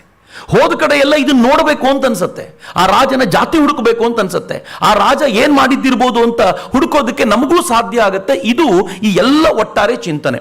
ಇದನ್ನೇ ಪೀಠಿಕೆಯಾಗಿ ಇಟ್ಕೊಂಡು ನಾನು ಮುಂದಿನ ರಾಜರುಗಳ ಆಳ್ವಿಕೆಯ ಕುರಿತಂತೆ ಆಲೋಚನೆ ಮಾಡೋಣ. ಇದು ಅಕ್ಷರಶಃ ಕನ್ನಡದ ರಾಜರುಗಳದ್ದೇ ನಮ್ಗೆಲ್ರಿಗೂ ಸಿಗುವಂಥದ್ದು. ಕನ್ನಡದ ಮೊದಲನೇ ರಾಜರು ಅಂದ್ರೆ, ನೀವು ಶಾತವಾಹನರ ನಂತರ ಸ್ವಲ್ಪ ಕಾಲ ಚುಟುಗಳು ಆಳ್ವಿಕೆ ಮಾಡಿದ್ರು. ಅವರು ತಾವು ಉತ್ತರ ಭಾರತದಿಂದ ಬಂದವರು ಅಂತ ಹೇಳ್ಕೊಳ್ತಾ ಇದ್ರು. ನನಗನ್ಸತ್ತೆ ಇಡೀ ಇತಿಹಾಸವನ್ನು ನೋಡಿದಾಗ ನಮಗೂ ಒಂದು ಖಯಾಲಿ ಇತ್ತು, ಉತ್ತರ ಭಾರತದಿಂದ ಬಂದವರು ನಾವು ಅಂತ ಹೇಳ್ಕೊಳ್ಳೋದು. ಮೂಲತಃ ಕನ್ನಡಿಗರಾಗಿದ್ರೂ ಕೂಡ ಎಲ್ಲೋ ಒಂದು ಕಡೆ ನಮ್ದು ಮೂಲ ಬೇರೆ ಎಲ್ಲೋ ಇದೆ ಅಂತ ಹೇಳುವಂತ ಒಂದು ವಾತಾವರಣ ಇದ್ದಿರಬಹುದು ಅಂತ ಅನೇಕ ಸಂಶೋಧಕರು ಅಭಿಪ್ರಾಯ ಪಡ್ತಾರೆ. ನೋಡಿದ್ರೆ ಹಾಗೆ ಅನ್ಸತ್ತೆ. ಚುಟುಗಳು ತಮ್ಮನ್ನು ತಾವು ಉತ್ತರ ಭಾರತೀಯರು ಅಂತ ಹೇಳ್ಕೊಳ್ತಿದ್ರು.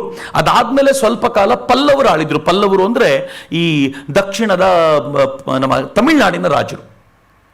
ಪಲ್ಲವರು ಕರ್ನಾಟಕದ ಮೇಲೆ ಆಳ್ವಿಕೆ ನಡೆಸ್ತಾ ಇದ್ರು. ಆ ಪಲ್ಲವರ ಆಳ್ವಿಕೆ ಸಂದರ್ಭದಲ್ಲಿ ಶಿವಸ್ಕಂದವರ್ಮ ಅಂತ ಒಬ್ಬ ರಾಜ ಆಳ್ತಾ ಇದ್ದ. ಶಿವಸ್ಕಂದವರ್ಮ ರಾಜ ಆಳ್ತಾ ಇರಬೇಕಾದಾಗ ನಮ್ಮ ಬನವಾಸಿ ಭಾಗದಲ್ಲಿ ಅಥವಾ ತಾಳಗುಂದ, ಶಿವಮೊಗ್ಗದ ತಾಳಗುಂದ ಅಂತ ಒಂದು ಜಾಗ, ಯಾವ ತಾಳಗುಂದದಲ್ಲಿ ಶಾತವಾಹನರು ಒಂದು ಪ್ರಣವ ಮಂದಿರವನ್ನು ಕಟ್ಟಿಸಿದ್ರು, ಆ ತಾಳಗುಂದದ ಪಕ್ಕದ ಅಗ್ರಹಾರದಲ್ಲಿ ಕದಂಬ ವೃಕ್ಷಗಳ ಕಡೆ ಒಂದು ಮನೆ ಇತ್ತು. ಆ ಮನೆಯಲ್ಲಿ ಮಯೂರ ಶರ್ಮ ಅಂತ ಒಬ್ಬ ಹುಡುಗ ಇದ್ದ. ಮಯೂರ ಶರ್ಮ ಸಹಜವಾಗಿ ಬ್ರಾಹ್ಮಣ ಹುಡುಗ, ಶ್ರದ್ಧೆಯಿಂದ ತಾಳಗುಂದದ ಅಗ್ರಹಾರಕ್ಕೆ ಹೋಗಿ ಅಧ್ಯಯನ ಮಾಡ್ತಾ ಇದ್ದ. ಅಧ್ಯಯನದಲ್ಲಿ ತುಂಬ ಪರಿಣಿತಿ ಪಡೆದು ತುಂಬ ಬುದ್ಧಿವಂತ ಅಂತ ಹೆಸರು ಮಾಡಿದಾಗ ಹೈಯರ್ ಸ್ಟಡೀಸಿಗೆ ಹೋಗಬೇಕಿತ್ತು. ಕರ್ನಾಟಕದಲ್ಲಿ ಹೈಯರ್ ಸ್ಟಡೀಸ್ ಇರಲಿಲ್ಲ. ಹೈಯರ್ ಸ್ಟಡೀಸ್ ಅಂದರೆ ಘಟಿಕಾ ಸ್ಥಾನ ಅಂತ ಕರೀತಾರೆ, ಅದನ್ನು ಯೂನಿವರ್ಸಿಟೀಸ್ ಅಂತ ನೀವು ಆಲೋಚನೆ ಮಾಡ್ಬೋದು. ಯೂನಿವರ್ಸಿಟಿಗೆ ಹೋಗಬೇಕಿತ್ತು. ಅಂಥ ಯೂನಿವರ್ಸಿಟಿ ಆಗಿದ್ದಿದ್ದು ತಮಿಳುನಾಡಿನಲ್ಲಿ ಮತ್ತು ಕಂಚಿಯ ಭಾಗದಲ್ಲಿ.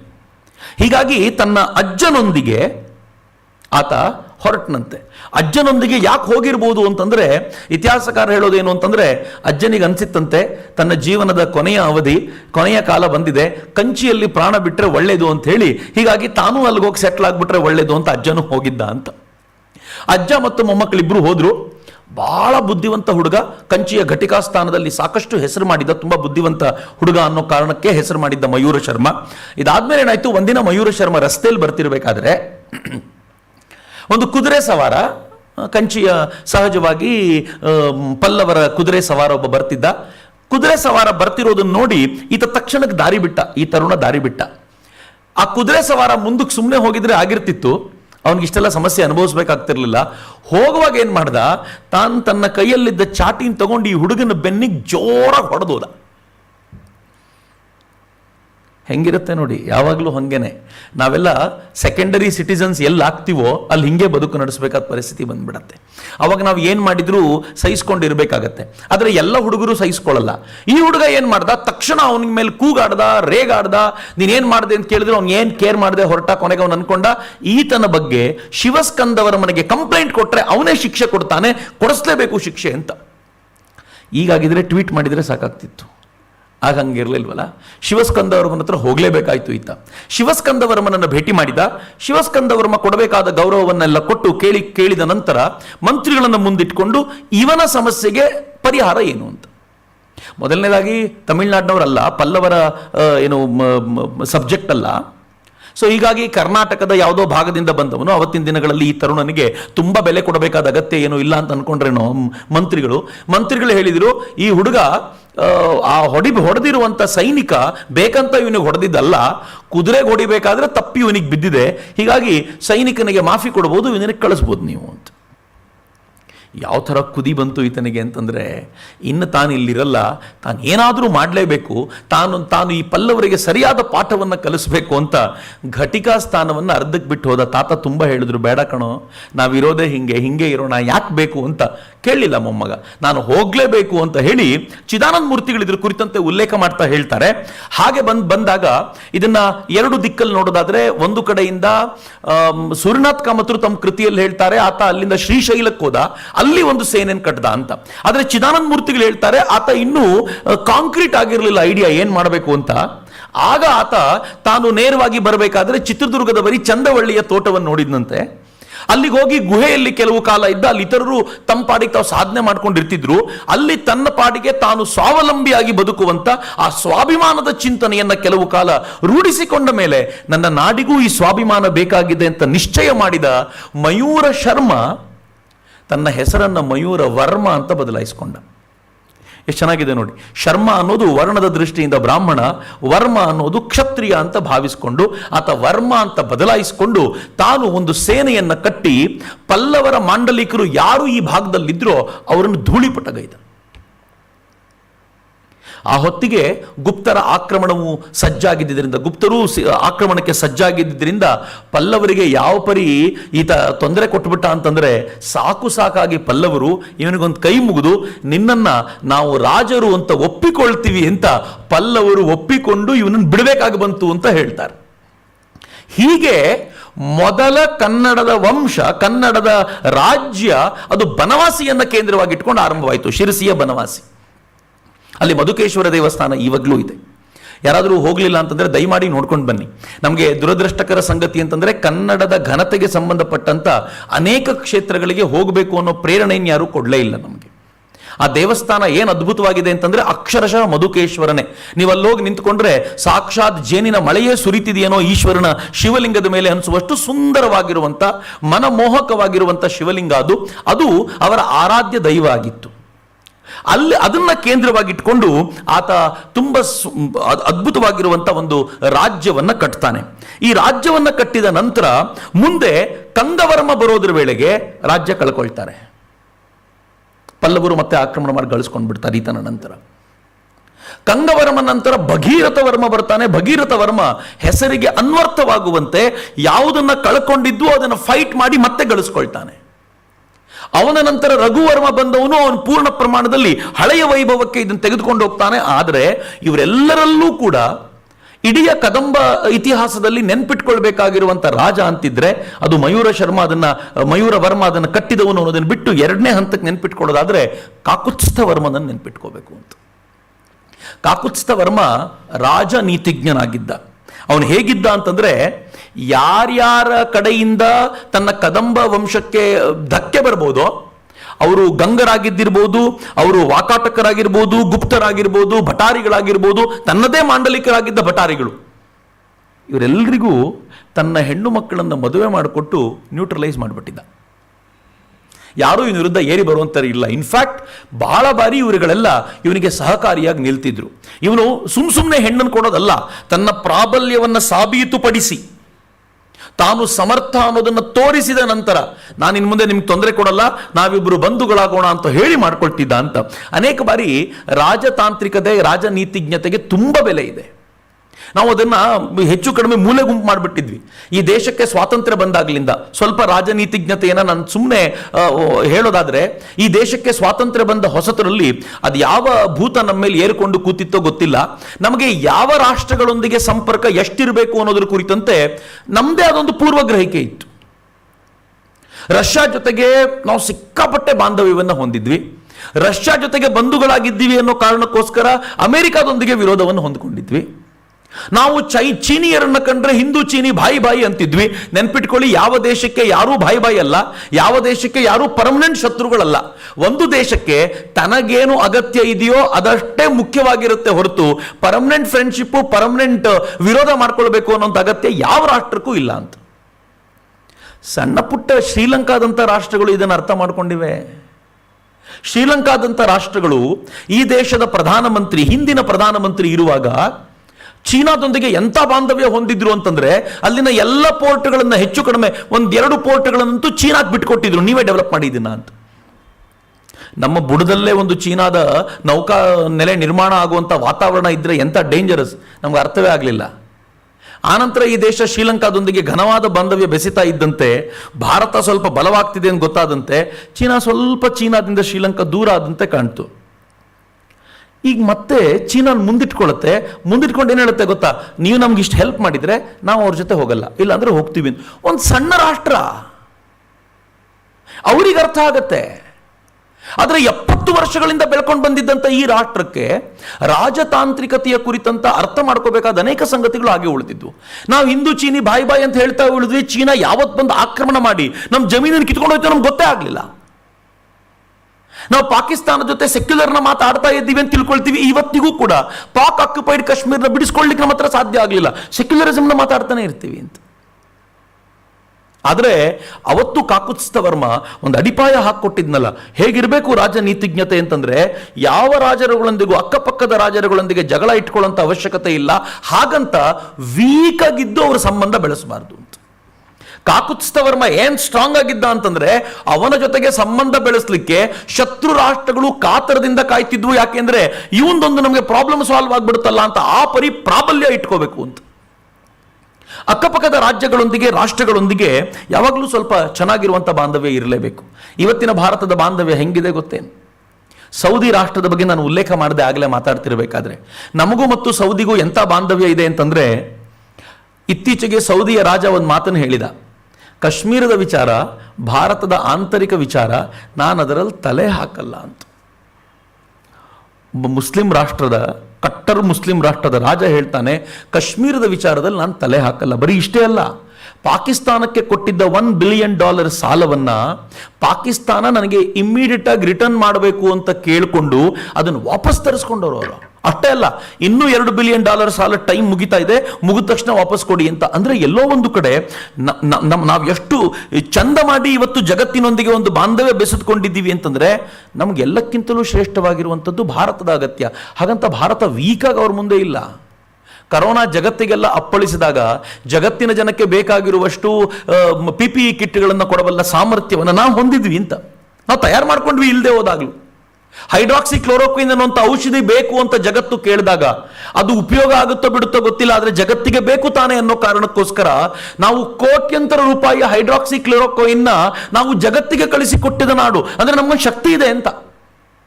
ಈಗಲೂ ವ್ಯಾಕ್ಸಿನ್ ರೆಡಿ ಆಗ್ತಿದೆಯಲ್ಲ, ಇಡೀ ಜಗತ್ತಿನ ಕಣ್ಣು ರಷ್ಯಾ ವ್ಯಾಕ್ಸಿನ್ ಪ್ರಿಪೇರ್ ಮಾಡಿದ ಮೇಲೂ ಅದರ ಮೇಲೆ ವಿಶ್ವಾಸ ಇಲ್ಲ, ಆದರೆ ಭಾರತದ ಮೇಲೆ ವಿಶ್ವಾಸ ಇದೆ. ಯಾಕೆಂದ್ರೆ ಭಾರತ ಎಂದಿಗೂ ಮೋಸ ಮಾಡಲ್ಲ ಅಂತ. ನಿನ್ನೆ ತಾನೇ ಈ ದೇಶದ ಪ್ರಧಾನಿ ಒಂದು ಮೀಟಿಂಗ್ ಕರೆದು ಮೀಟಿಂಗ್ ಮುಗಿಸಿದ್ದಾರೆ. ಆ ಮೀಟಿಂಗ್ ಅಲ್ಲಿ ಏನು ಹೇಳಿದ್ದಾರೆ ಗೊತ್ತೇನು? ವ್ಯಾಕ್ಸಿನ್ ಅನ್ನ ಭಾರತದಲ್ಲಿ ಯಾರಿಗೆ ಕೊಡಬೇಕು, ಹೇಗೆ ಕೊಡಬೇಕು, ಯಾವ ಹಂತದಲ್ಲಿ ಹೆಂಗೆ ಮಾಡಬೇಕು ಅನ್ನೋದನ್ನ ಪ್ಲಾನ್ ಮಾಡಿ ಅಂತ ಹೇಳಿದ್ದಲ್ಲದೆ ಎರಡನೇ ಸಾಲದನ್ನು ಹೇಳಿದ್ದಾರೆ, ಅಕ್ಕಪಕ್ಕದ ರಾಷ್ಟ್ರಗಳಿಗಷ್ಟೇ ಅಲ್ಲ ದೂರದ ರಾಷ್ಟ್ರಗಳಿಗೂ ಕೂಡ ಈ ವ್ಯಾಕ್ಸಿನ್ ಮುಟ್ಟಿಸೋದ್ರಲ್ಲಿ ಭಾರತ ಲೀಡರ್ಶಿಪ್ ಅನ್ನು ವಹಿಸಬೇಕು ಅಂತ ಭಾರತ ಜಗತ್ತಿಗೆ ಹೇಳುತ್ತಲ್ಲ. ಶಕ್ತವಂತರು ನಾವು. ಶಕ್ತಿ ಅನ್ನೋದು ಅನೇಕ ಬಾರಿ ಯುದ್ಧದ ಮಾತ್ರದಿಂದ ಬರಲ್ಲ. ನೀವು ಯಾವ್ಯಾವ ಮೂಲಕ ಜಗತ್ತಿನ ಆಗು ಹೋಗುಗಳನ್ನು ನಿರ್ಣಯ ಮಾಡಬಲ್ಲರೋ ಅದರಲ್ಲೂ ಶಕ್ತರು. ಹೀಗಾಗಿ ಈ ಶಕ್ತಿ ನಮ್ಮಲ್ಲಿರೋದ್ರಿಂದಲೇ ನಾವು ಯಾವುದಾದ್ರೂ ಬಾಂಧವ್ಯ ಬೆಳೆಸಬೇಕು ಅಂತ ಕೇಳಿದಾಗ ಜಗತ್ತು ಬಹಳ ಪ್ರೀತಿಯಿಂದ ಒಪ್ಪಿಕೊಳ್ಳುತ್ತೆ ಅಂತ ಕಾಕುತ್ಸ್ಥ ವರ್ಮ ಇದನ್ನು ಅವತ್ತು ಹೇಳಿದ್ದ. ಕ್ರಿಸ್ತಶಕ 4ನೇ ಶತಮಾನದ ವೇಳೆಗೆ 350ರಿಂದ ಅವರು ಹೆಚ್ಚು ಕಡಿಮೆ 550ರವರೆಗೂ ಕದಂಬರು ಆಳಿದ್ದಾರೆ. ಆ ಹೊತ್ತಲ್ಲಿ ಕಾಕುತ್ಸ್ಥ ವರ್ಮ ಇಂಥದ್ದೊಂದು ವ್ಯವಸ್ಥೆ ಮಾಡಿಕೊಂಡಿದ್ದ. ಕಾಕುತ್ಸ್ಥ ವರ್ಮ ಹೇಗಿದ್ದ ಅಂತಂದ್ರೆ, ಕುಂತಲೇಶ್ವರ ದೌತ್ಯ ಅಂತ ಒಂದು ಕಾಳಿದಾಸನ ಸಾಹಿತ್ಯ, ಅದರಲ್ಲಿ ಕಾಳಿದಾಸ ಹೇಳ್ತಾನೆ, ನಾನು ಇದನ್ನ ಬಹುಶಃ ಸೂರ್ಯನಾಥ್ ಕಾಮತ್ರು ಉಲ್ಲೇಖ ಮಾಡ್ತಾರೆ. ಕಾಳಿದಾಸ ಇವನ ಆಸ್ಥಾನಕ್ಕೆ ಬಂದಾಗ ಇವನಿಗೆ ಕಾಳಿದಾಸನಿಗೆ ಸೂಕ್ತವಾದ ಮರ್ಯಾದೆ ಕೊಟ್ಟಿರಲಿಲ್ವಂತ. ಕಾಳಿದಾಸ ಬೇಸರಿಸಿಕೊಂಡು ತಾನು ನೆಲದ ಮೇಲೆ ಕೂತುಬಿಟ್ಟಿದ್ದಂತೆ ಆಸ್ಥಾನದಲ್ಲಿ. ಇದನ್ನು ಉಲ್ಲೇಖ ಮಾಡಿ ಇತಿಹಾಸಕಾರರು ಏನು ಬರೀತಾರೆ ಗೊತ್ತಾ? ಈ ತುಂಬ ಪ್ರಮುಖವಾದ ರಾಜ್ಯದಿಂದ ಬಂದಿರುವಂಥ ಒಬ್ಬ ವ್ಯಕ್ತಿಯನ್ನ ಗೌರವಿಸದೆ ಸಾಮಾನ್ಯವಾಗಿ ನೋಡಬಹುದಾದಂಥ ಸಾಮರ್ಥ್ಯ ಇತ್ತು ಅಂತಂದ್ರೆ ಈತನು ಆ ಪ್ರಮುಖ ರಾಜರಿಗೆ ಸಮಾನವಾಗಿದ್ದಾಗ ಮಾತ್ರ ಸಾಧ್ಯ. ಯಾರು ವೀಕ್ ಆಗಿರ್ತಾರೋ ಅವ್ರಿಗಿದು ಸಾಧ್ಯ ಆಗಲ್ಲ ಅಂತ ಈ ಕುಂತಲೇಶ್ವರ ದೌತ್ಯದ ಈ ಆಧಾರದ ಮೇಲೆ ನಾವು ಅನೇಕ ಸಂಗತಿಗಳನ್ನ ಯೋಚನೆ ಮಾಡಬಹುದು ಅಂತ.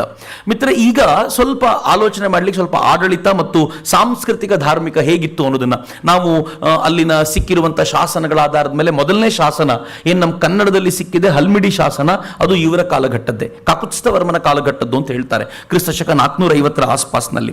ಸೊ ಶಾತವಾಹನರ ಮಾಂಡಲಿಕರ ಕಲ್ಪನೆ ಏನಿತ್ತೋ ಅದೇ ಕಲ್ಪನೆಯನ್ನ ಕದಂಬರು ತೆಗೆದುಕೊಂಡಿದ್ದಾರೆ. ಅವ್ರ ವ್ಯವಸ್ಥೆ ಹೇಗಿತ್ತು ನೋಡಿ, ಎಷ್ಟು ಚೆನ್ನಾಗಿತ್ತು ಅಂತಂದ್ರೆ ಮಂಡಲಗಳ ಕೆಳಗೆ ವಿಷಯಗಳು ಅಂತ ಮಾಡಿದ್ರು.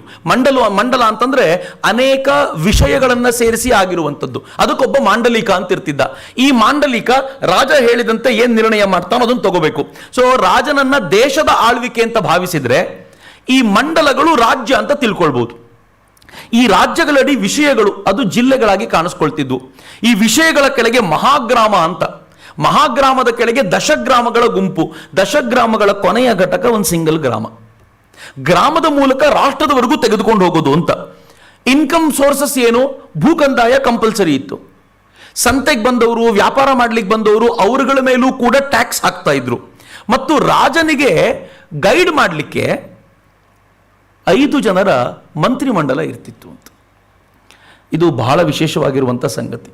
ಪ್ರತಿಯೊಬ್ಬ ರಾಜನಿಗೂ ಕೂಡ ಸಮರ್ಥವಾಗಿ ಗೈಡ್ ಮಾಡಬಲ್ಲ ಒಂದು ಟೀಮ್ ಇರಬೇಕು. ಆ ಥರ ಟೀಮ್ ಇಲ್ಲ ಅಂತಂದ್ರೆ ರಾಜ ಮನಸ್ಸು ಇಚ್ಛೆ ಏನಾದರೂ ಕೆಲಸ ಮಾಡಬಹುದು. ಅನೇಕ ಬಾರಿ ಈ ದೇಶದ ಅನೇಕ ರಾಜರುಗಳು ತಮ್ಮ ಅಧಿಕಾರವನ್ನು ಕಳ್ಕೊಂಡಿರೋದು ಅಥವಾ ತಾವು ತಪ್ಪು ಹೆಜ್ಜೆಗಳನ್ನು ಇಡ್ಲಿಕ್ಕೆ ಪ್ರಮುಖವಾದ ಕಾರಣವೇ ಅವರು ಸುತ್ತಲೂ ಇರುವಂಥ ಟೀಮ್ ಸರಿ ಇರಲಿಲ್ಲ ಅಂತ. ನಾನು ಬರೀ ಇದನ್ನು ಹಳೆ ರಾಜರುಗಳ ಬಗ್ಗೆ ಹೇಳಬೇಕು ಅಂತಿಲ್ಲ, ಇವತ್ತಿನ ರಾಜರುಗಳ ಪ್ರಾಬ್ಲಮ್ಮು ಅದೇ. ಯಾರಾದರೂ ಒಬ್ಬ ಸಮರ್ಥವಾಗಿರುವಂಥ ಪ್ರಧಾನಿಯೋ ಮುಖ್ಯಮಂತ್ರಿಯೋ ಒಳ್ಳೆ ಕೆಲಸ ಮಾಡಿದರೆ ತಕ್ಷಣ ಏನು ಹೇಳ್ತಾರೆ ಗೊತ್ತಾ ಜನ, ಅವ್ರ ಟೀಮ್ ಯಾವುದಿದೆಯಪ್ಪ, ಇಷ್ಟು ಕೆಲಸ ಒಬ್ಬನೇ ಮಾಡ್ತಾನಲ್ಲ, ಹೆಂಗೆ ಸಾಧ್ಯ ಆಗುತ್ತೆ, ಟೀಮ್ ಹೆಂಗಿರಬೇಕು ಅಂತ. ಹಾಳು ಮಾಡಿದ್ರು ಹಂಗೆ ಹೇಳ್ತಾರೆ, ಗೈಡ್ ಮಾಡೋರೆಲ್ಲ ಹಾಳಾದವರು ಸೇರ್ಕೊಂಡಿದ್ರೆ ಹಿಂಗೆ ಆಗೋದು ಅಂತ. ನಾನು ಯಾರ ಹೆಸರು ಹೇಳ್ತಾ ಇಲ್ಲ, ಯಾವ್ಯಾವ ಹೆಸರನ್ನು ಬೇಕಿದ್ರು ನೀವು ಸಬ್ಸ್ಟಿಟ್ಯೂಟ್ ಮಾಡಿಕೊಂಡು ಯಾರ್ಯಾರಿದ್ದಾರೆ ಅಂತ ಆಲೋಚನೆ ಮಾಡ್ಬೋದು. ನಾನು ಯಾರ ಹೆಸರು ಹೇಳಲಿಕ್ಕೆ ಹೋಗಲ್ಲ. ಆದರೆ ನಿಮಗೆ ನೋಡಿದರೆ ಗೊತ್ತಾಗುತ್ತೆ, ಒಬ್ಬ ರಾಜನಿಗೆ ಸರಿಯಾಗಿ ಗೈಡ್ ಮಾಡಬೇಕಾಗಿರುವಂಥ ಜನ ಸುತ್ತಮುತ್ತ ಇಲ್ಲದೆ ಹೋದರೆ ಪದೇ ಪದೇ ತಪ್ಪುಗಳಾಗ್ತಾ ಹೋಗ್ತವೆ ಮತ್ತು ಜೀವನದುದ್ದಕ್ಕೂ ಕೆಟ್ಟದಾಗ್ತಾ ಹೋಗುತ್ತೆ. ನೀವು ಈ ಕದಂಬರ ಕಾಲದ ಈ 5 ಮಂತ್ರಿಗಳು ಯಾರಿದ್ರೋ ಆ ಯಾರೂ ಮಂತ್ರಿಗಳು ಒಂದೇ ಜಾತಿಯಿಂದ ಬಂದವರಲ್ಲ. ಜಾತಿ ಅವ್ರಿಗೊಂದು ಮೂಲ ವಿಷಯವೇ ಆಗಿರಲಿಲ್ಲ. ಯಾರು ಪ್ರಭಾವಿಗಳು ಅಥವಾ ಯಾರು ಜ್ಞಾನವಂತರು ಈ ವಿಚಾರದ ಮೇಲೆ ಪರ್ಫೆಕ್ಟ್ ಆಗಿದ್ದಾರೋ ಅಂಥವ್ರನ್ನ ಆರಿಸ್ಕೊಂಡಿರಲಾಗ್ತಿತ್ತು. ಆದರೆ ದುರದೃಷ್ಟಕರ ಸಂಗತಿ ಇವತ್ತಿನ ಭಾರತದ್ದು, ಕದಂಬರಿಂದ ಕಲಿಬೇಕಾಗಿರೋದು ಎಷ್ಟಿದೆ ಅಂತಂದ್ರೆ, ನಾವು ಎಲ್ಲಿವರೆಗೂ ಮಾಡ್ತೀವಿ, ನನಗೆ ಕಾರಿಗೆ ಡ್ರೈವರ್ ಬೇಕಾದಾಗ ಮಾತ್ರ ಒಳ್ಳೆ ಡ್ರೈವರ್ ಬೇಕು, ರಾಜ್ಯಕ್ಕೆ ಏನಾದರೂ ಆಳ್ವಿಕೆಗೆ ಬೇಕು ಅಂತಂದರೆ ಮಾತ್ರ ನನ್ನ ಜಾತಿಯವನು ಬೇಕು ಅಂತ. ಹೆಂಗೆ ಸಾಧ್ಯ? ಕಾರಿಗೆ ನಿಮ್ಮ ಜಾತಿಯನ್ನು ಇಟ್ಕೊಳ್ರಲ್ಲ, ಆದರೆ ದೇಶಕ್ಕೆ ಒಳ್ಳೆಯವನು ಕೊಡ್ರಲ್ಲ. ಇದು ಯೋಚನೆ ಮಾಡಲಿಲ್ಲ. ರಾಜನೂ ಅಷ್ಟೇ ತನ್ನ ಸುತ್ತಲೂ ತನ್ನದೇ ಜಾತಿಯವರನ್ನ ಸೇರಿಸ್ಕೊಳ್ತಾ ಹೋದಂತೆ ಅದು ಎಷ್ಟು ವೀಕ್ ಆಗ್ತಾ ಹೋಗ್ಬಿಡುತ್ತೆ ಅಂತಂದರೆ, ಅಲ್ಲಿ ಆಲೋಚನೆಗಿಂತ ಹೆಚ್ಚು ಅಲ್ಲಿ ಪಿತೂರಿಗಳೇ ಜಾಸ್ತಿ ನಡೀತಾ ಹೋಗ್ಬಿಡ್ತವೆ. ಈ ದೃಷ್ಟಿಯಿಂದ ನೋಡೋದಾದರೆ ಕದಂಬರ ಕಾಲದಲ್ಲಿ ನಮ್ಗೆ ಎಂಥ ಅದ್ಭುತವಾದ ಚಿಂತನೆಯನ್ನು ಕೊಟ್ಟಿದ್ರು ಅಂತ. ಇನ್ನು ಕದಂಬರು ಯಾವ ಮತಪಂಥವನ್ನು ಆರಾಧಿಸ್ತಿದ್ರು ಅಂತಂದ್ರೆ ವೈದಿಕರು ಅಂತ. ಶರ್ಮ ಆಗಿದ್ದರಿಂದ ವೈದಿಕರೇ ಆಗಿದ್ದಿರಬೇಕು ಅನ್ನುವಂಥ ಒಂದು ಊಹೆ. ಆ ಊಹೆಗೆ ಚಿದಾನಂದ ಮೂರ್ತಿಗಳು ತಾವೊಂದಷ್ಟು ಸಂಶೋಧನೆಯನ್ನು ಸೇರಿಸಿ ಹೇಳ್ತಾರೆ. ಚಿದಾನಂದ ಮೂರ್ತಿಗಳು ನಾನು ನಿನ್ನೆನೂ ಉಲ್ಲೇಖ ಮಾಡಿದ್ನಲ್ಲ, ಆಯಾ ಜಾಗಗಳಿಗೆ ಹೋಗಿ ಆಯಾ ಜನರನ್ನು ಹುಡುಕಾಡುವಂಥ ಪ್ರಯತ್ನ ಕೂಡ ಮಾಡ್ತಿದ್ರು. ಅವರು ಚಂದವಳ್ಳಿಯ ತೋಟಕ್ಕೆ ಹೋಗಿ ಇಲ್ಲಿ ಶರ್ಮರು ಯಾರಿದ್ದಾರೆ, ಇಲ್ಲಿ ವರ್ಮರು ಎಷ್ಟು ಜನ ಇದ್ದಾರೆ ಅಂತ ಹುಡುಕಿದ್ದಷ್ಟೇ ಅಲ್ಲದೆ ಬನವಾಸಿಗೆ ಹೋಗಿ ವರ್ಮ ಜನಾಂಗದವ್ರು ಎಷ್ಟಿದ್ದಾರೆ ಅಂತ ಹುಡುಕಾಡಿದ್ರು. ಅವ್ರು ಹೇಳ್ತಾರೆ, ನಂಗೆ ವರ್ಮ ಅನ್ನುವಂಥ ಜನಾಂಗದವ್ರು ಬನವಾಸಿಯಲ್ಲಿ ಯಾರು ಕಾಣಲೇ ಇಲ್ಲ ಅಂತ, ಸಿಗಲೇ ಇಲ್ಲ. ಯಾರು ಎಲ್ಲೋ 1-2 ಫ್ಯಾಮಿಲಿಗಳು ಇರ್ಬೋದೇನೋ ಬಿಟ್ಟರೆ ಜಾಸ್ತಿ ಇಲ್ಲ. ಆದರೆ ದೂರದ ದಿಕ್ಕಿನಿಂದ ನೋಡಿದರೆ ಚಿದಾನಂದ ಮೂರ್ತಿಗಳು ಮಾತಿದ್ದು ಅವ್ರು ಹೇಳ್ತಾರೆ, ಹವ್ಯಕರೇನಿದ್ದಾರೋ ಅವರು ಇದರ ಮುಂದಿನ ಪರಂಪರೆಯಾಗಿ ಕಂಡು ಬಂದರು ಅಂತ ಚಿದಾನಂದ ಮೂರ್ತಿಗಳು ಉಲ್ಲೇಖ ಮಾಡ್ತಾರೆ. ಅವರ ಕಾಲಘಟ್ಟದ ಮಂದಿರಗಳು ಎಷ್ಟು ಸಿಂಪಲ್ ಆಗಿದ್ವು ಅಂತಂದ್ರೆ, ಗೋಪುರಗಳು ಪಿರಮಿಡ್ ಶೇಪ್ನಲ್ಲಿ ಇರ್ತಿದ್ವು, ತುಂಬ ಅಲಂಕಾರಗಳು ಇರ್ತಿರ್ಲಿಲ್ಲ. ಆದರೆ ಇದನ್ನೇ ಮುಂದಿನ ದಿನಗಳಲ್ಲಿ ಅನೇಕ ರಾಜರುಗಳು ಕಾಪಿ ಮಾಡಿದ್ರು, ಇದನ್ನೇ ತಾವು ತಮ್ಮ ಶಿಲ್ಪಕಲೆಗೆ ಬಳಸ್ಕೊಂಡ್ರು. ಅದು ಕೂಡ ಅವರ ಹೆಮ್ಮೆಯ ವಿಚಾರ. ಕದಂಬರ ಕಾಲದಲ್ಲಿ ನಾವು ಗೋವಾದವರೆಗೂ ಆಳ್ತಾ ಇದ್ವಿ. ಒಂದು ಹಂತದಲ್ಲಿ ಕದಂಬರ ಒಂದು ಶಾಖೆ ಕಳಿಂಗದಲ್ಲೂ ಇತ್ತು, ಒರಿಸ್ಸಾದಲ್ಲೂ ಇತ್ತು ಅಂತ ಕೇಳೋದಾದ್ರೆ ವಿಸ್ತಾರವಾಗಿರುವಂತಹ ಒಂದು ರಾಜ್ಯವನ್ನ ಕದಂಬರ ಕಾಲದಲ್ಲಿ ನಾವು ಸ್ಥಾಪಿಸಿದ್ವಿ ಅಂತ. ಕದಂಬರು ಅಲ್ಲಿ ಆಳ್ವಿಕೆ ನಡೆಸ್ತಾ ಇರುವಾಗಲೇ ದಕ್ಷಿಣದಲ್ಲಿ ಗಂಗರ ಆಳ್ವಿಕೆ ನಡೆಸ್ತಾ ಇತ್ತು. ಕದಂಬರಿಗೂ ಗಂಗರಿಗೂ ಒಂದು 5-10 ವರ್ಷಗಳ ಡಿಫರೆನ್ಸ್ ಇರ್ಬೋದು ಅಷ್ಟೇ. ಅವರೊಂದು 345 ಕ್ರಿಸ್ತ ಶಕಕ್ಕೆ ಶುರುವಾಗಿದ್ರೆ ಇವರೊಂದು 350-355 ಶುರುವಾಗಿರ್ಬೋದು. ಬಹಳ ಡಿಫರೆನ್ಸ್ ಇಲ್ಲ. ಹೀಗಾಗಿ ಮೊದಲನೇ ವಂಶ ಅಂತ ಅವ್ರದನ್ನೇ ಗುರುತಿಸಲಾಗುತ್ತೆ. ಈ ಗಂಗರ ಕಾಲದಲ್ಲೂ ಕೂಡ ಅವರು ತಮ್ಮನ್ನು ತಾವು ಇಕ್ಷ್ವಾಕು ವಂಶದವರು ಅಂತ ಕರ್ಕೊಳ್ತಾ ಇದ್ರು, ಅಯೋಧ್ಯೆ ಮೂಲದವರು ಅಂತ.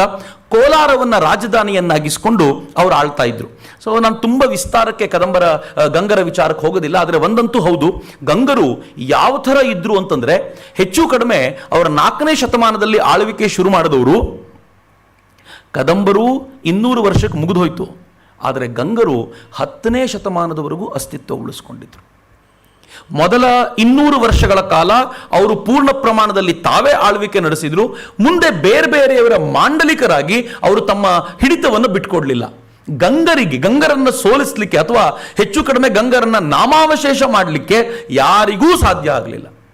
ಕೊನೆಗೆ ರಾಷ್ಟ್ರಕೂಟರು ಕೂಡ ಯಾರ ಅವಧಿಯಲ್ಲಿ ನಾವು ಹೆಚ್ಚು ಕಡಿಮೆ ಹಿಮಾಲಯದ ತಪ್ಪಲಿಗೆ ಹೋಗಿದ್ವಿ ಅಂತ ಹೇಳ್ಕೊಳ್ತೀವೋ, ರಾಜ ಗೋವಿಂದನ ಕಾಲದಲ್ಲಿ ಹಿಮಾಲಯದ ತಪ್ಪಲಿಗೆ ಹೋಗಿದ್ವಿ ಅಂತ ಹೇಳ್ಕೊಳ್ತೀವೋ, ಅವರ ನಂತರವೂ ಕೂಡ ಗಂಗರನ್ನ ಪೂರ್ತಿ ಪ್ರಮಾಣದಲ್ಲಿ ಅಳಿಸ್ಲಿಕ್ಕೆ ಆಗಿರಲಿಲ್ಲ. ಇದು ನಮಗೆ ಗೊತ್ತಿರಬೇಕಾಗಿರುವಂಥ ವಿಶೇಷವಾದ ಸಂಗತಿ ಅಂತ. ಗಂಗರಲ್ಲಿ ನಾವು ದುರ್ವಿನೀತ ನೆನಪಿಸ್ಕೊಳ್ತೀವಿ, ಹಾಗೆ ಬೂತುಗನನ್ನ ತುಂಬಾ ನೆನಪಿಸ್ಕೊಳ್ತೀವಿ. ಬೂತುಗ ರಾಷ್ಟ್ರಕೂಟರ ಅವರ ಮಾಂಡಲಿಕನಾಗಿದ್ದು ಯಾವ ಪರಿ ಕಾದಾಟ ನಡೆಸಿದ್ದ ಅಂತಂದ್ರೆ, ನಮಗೆ ಹತ್ತಿರವಿರುವಂಥ ಈ ಫ್ಯಾಮಿಲಿ ಇದು ನಮ್ಗೆ ಹತ್ತಿರ ಇರುವಂಥ ಆಳಿಕೊಂಡಂಥ ರಾಜರು ಅಂತ. ಇದಾದ ನಂತರ ಸುಮಾರು ಕ್ರಿಸ್ತಶಕ 500ನೇ ಇಸ್ವಿನಲ್ಲಿ ಕರ್ನಾಟಕದ ಚಹರೆ ಬದಲಾಗ್ಬಿಡ್ತು. ಕದಂಬರು ಕರ್ನಾಟಕದ ಮೂಲ ಅಡಿಪಾಯವನ್ನು ಹಾಕ್ಬಿಟ್ರು. ಕದಂಬರ ಕಾಲದಲ್ಲಿ ಮೂಲ ಅಡಿಪಾಯ ಹೇಗಿತ್ತು ಅಂತಂದ್ರೆ, ತಮ್ಮ ಮಾತೃಭಾಷೆ ಕನ್ನಡದಲ್ಲೇ ಅವರು ವ್ಯವಹಾರ ಶುರು ಮಾಡಿದರು. ರಾಜ್ಯದ ಭಾಷೆ ಕನ್ನಡ ಮಾಡಿದರು. ಅವರು ಕನ್ನಡದಲ್ಲಿ ಶಾಸನಗಳನ್ನು ಪ್ರಕಟಿಸಿದರು. ಇದರ ಪರಿಣಾಮ ಮುಂದೆ ಕನ್ನಡಕ್ಕೊಂದು ಸ್ಪಷ್ಟವಾದ ಅಡಿಪಾಯ ಹಾಕಲಾಯಿತು. ಜೊತೆಗೆ ಆನಂತರದ ದಿನಗಳಲ್ಲಿ ಪಂಪ, ರನ್ನ, ಪೊನ್ನ ನಾವೆಲ್ಲ ಏನು ನೋಡ್ತೀವಲ್ಲ ಅವರೆಲ್ಲರಿಗೂ ಮೂಲ ಅಡಿಪಾಯ ಸಿದ್ಧಿಸಿದ್ದೇ ಕದಂಬರ ಕಾಲದಲ್ಲಿ. ಹೀಗಾಗಿ ಕದಂಬರ ವಂಶವನ್ನು, ಕದಂಬರ ಆ ಕುಲವನ್ನು ನಾವು ಸೆಲೆಬ್ರೇಟ್ ಮಾಡಬೇಕು ಅಂತ. ಆದರೆ ಕರ್ನಾಟಕದ ಗೌರವವನ್ನು ಒಂದು ಕಾಲಕ್ಕೆ ದೇಶದಾದ್ಯಂತ ವ್ಯಾಪಿಸಲಿಕ್ಕೆ ಕಾರಣವಾಗಿದ್ದು ಚಾಲುಕ್ಯರ ಕಾರಣದಲ್ಲಿ. ಚಾಲುಕ್ಯರು ಹೇಗಿದ್ದರು ಅಂತಂದರೆ ಕರ್ನಾಟಕ, ಮಹಾರಾಷ್ಟ್ರ ಅಷ್ಟೇ ಅಲ್ಲ, ಅವರು ಗುಜರಾತ್, ಮಧ್ಯಪ್ರದೇಶ, ಆಂಧ್ರ, ಒರಿಸ್ಸಾ, ತಮಿಳುನಾಡುಗಳನ್ನು ಕೂಡ ತಮ್ಮ ತೆಕ್ಕೆಗೆ ಹಾಕ್ಕೊಂಡಿದ್ರು. ವಿಸ್ತಾರವಾಗಿರುವಂಥ ರಾಜ್ಯ ಅದು. ಈ ರಾಜ್ಯದಲ್ಲಿ ಮೂಲತಃ ಇವರು ಅಯೋಧ್ಯೆಯವರು ಅಂತ ತಮ್ಮನ್ನು ತಾವು ಕರ್ಕೊಳ್ತಾರೆ. ಕನ್ನಡದ ಬಳಕೆ ತುಂಬ ವ್ಯಾಪಕವಾಯಿತು. ಸಹಜ ಎನ್ನುವಷ್ಟರ ಮಟ್ಟಿಗೆ ಕನ್ನಡದ ಬಳಕೆ ಇವ್ರ ಕಾಲದಲ್ಲಿ ವ್ಯಾಪಕ ಆಯಿತು. ನಾನು ಆಗಲೇ ಹೇಳಿದಂತೆ ಅಯೋಧ್ಯೆ ಮೂಲ ಅಂತ ತಮ್ಮದು ಹೇಳ್ಕೊಳ್ಳೋದಲ್ಲದೆ ಅನೇಕರು ಇವ್ರ ಬಗ್ಗೆ ಹೇಳಬೇಕಾದಾಗ ಏನು ಹೇಳ್ತಾರೆ ಅಂತಂದರೆ ಚಾಲುಕ್ಯ ಅನ್ನೋ ಪದ ಹೆಂಗೆ ಬಂದಿರಬೇಕು ಅಂತ. ಒಬ್ಬ ಸಂಶೋಧಕನಿಗೆ ಎಷ್ಟೆಲ್ಲ ವಿಚಾರ ಚರ್ಚೆ ಮಾಡಲಿಕ್ಕೆ ಇರುತ್ತೆ ನೋಡಿ. ನಮಗೆ ರಾಜನ ಹೆಸರು ನೆನ್ಪಿಟ್ಕೊಂಡ್ರೆ ಸಾಕು ಅಂತ. ಸಂಶೋಧಕನಿಗೆ ಹಂಗಲ್ಲ, ಅವನು ಪ್ರತಿಯೊಂದನ್ನು ಆಳಕ್ಕೆ ಹೋಗೋ ಪ್ರಯತ್ನ ಮಾಡ್ತಾನೆ. ಚಾಲುಕ್ಯ ಹೇಗೆ ಬಂತು ಅಂತಂದರೆ ಬ್ರಹ್ಮನ ಚುಲಕ ಅಂತಂದರೆ ಬೊಗಸೆಯಿಂದ ನೀರು ಕೆಳಗೆ ಬಿದ್ದಾಗ ಅದರಿಂದ ಹುಟ್ಟಿದಂಥ ವಂಶ ಇದು ಚಾಲುಕ್ಯ ವಂಶ ಅಂತ. ಯಾರೂ ಕೂಡ ತುಂಬ ಒಪ್ಲಿಕ್ಕಾಗಲ್ಲ. ಹೀಗಾಗಿ ಇವರು ಕನ್ನಡಿಗರು ಅಂತ ಹೇಳುವಂಥ ಜನ ಅದಕ್ಕೆ ಏನು ಅರ್ಥ ಕೊಡ್ತಾರೆ ಅಂತಂದರೆ ಚಾಲುಕ್ಯ ಅನ್ನೋ ಪದ ಹೇಗೆ ಬಂತು ಅಂತಂದರೆ ನಾವು ಕೃಷಿ ಭೂಮಿಯಲ್ಲಿ ಕೆಲಸ ಮಾಡುವಾಗ ಚನಕೆ ಅಂತ ಒಂದು ಯಂತ್ರವನ್ನು ಬಳಸ್ತೀವಿ, ಒಂದು ವಸ್ತುವನ್ನು ಬಳಸ್ತೀವಿ. ಚನಕೆ ಅಂತಂದರೆ ಮಣ್ಣನ್ನು ತೆಗೆದು ಹಾಕಲಿಕ್ಕೆ, ಕೆಲವು ಕಡೆ ಹಾರೆ ಅಂತಾನೂ ಅದನ್ನು ಕರೀತಾರೆ. ಸೊ ಹಾರೆ ಅಂತಂದರೆ ಮಣ್ಣನ್ನು ಭೂಮಿಯನ್ನು ಛೇದಿಸಲಿಕ್ಕೆ ಅಲ್ಲಿಂದ ಮಣ್ಣನ್ನು ತೆಗೆಯೋ ವಸ್ತುವನ್ನು ಚಲಕೆ ಅಂತ ಕರೀತಾರೆ. ಚನಕೆ ಅಂತ ಕರೀತಾರೆ, ಚಲಕೆ ಅಂತ ಕರೀತಾರೆ, ಸಲ್ಕೆ ಅಂತ ಕರೀತಾರೆ.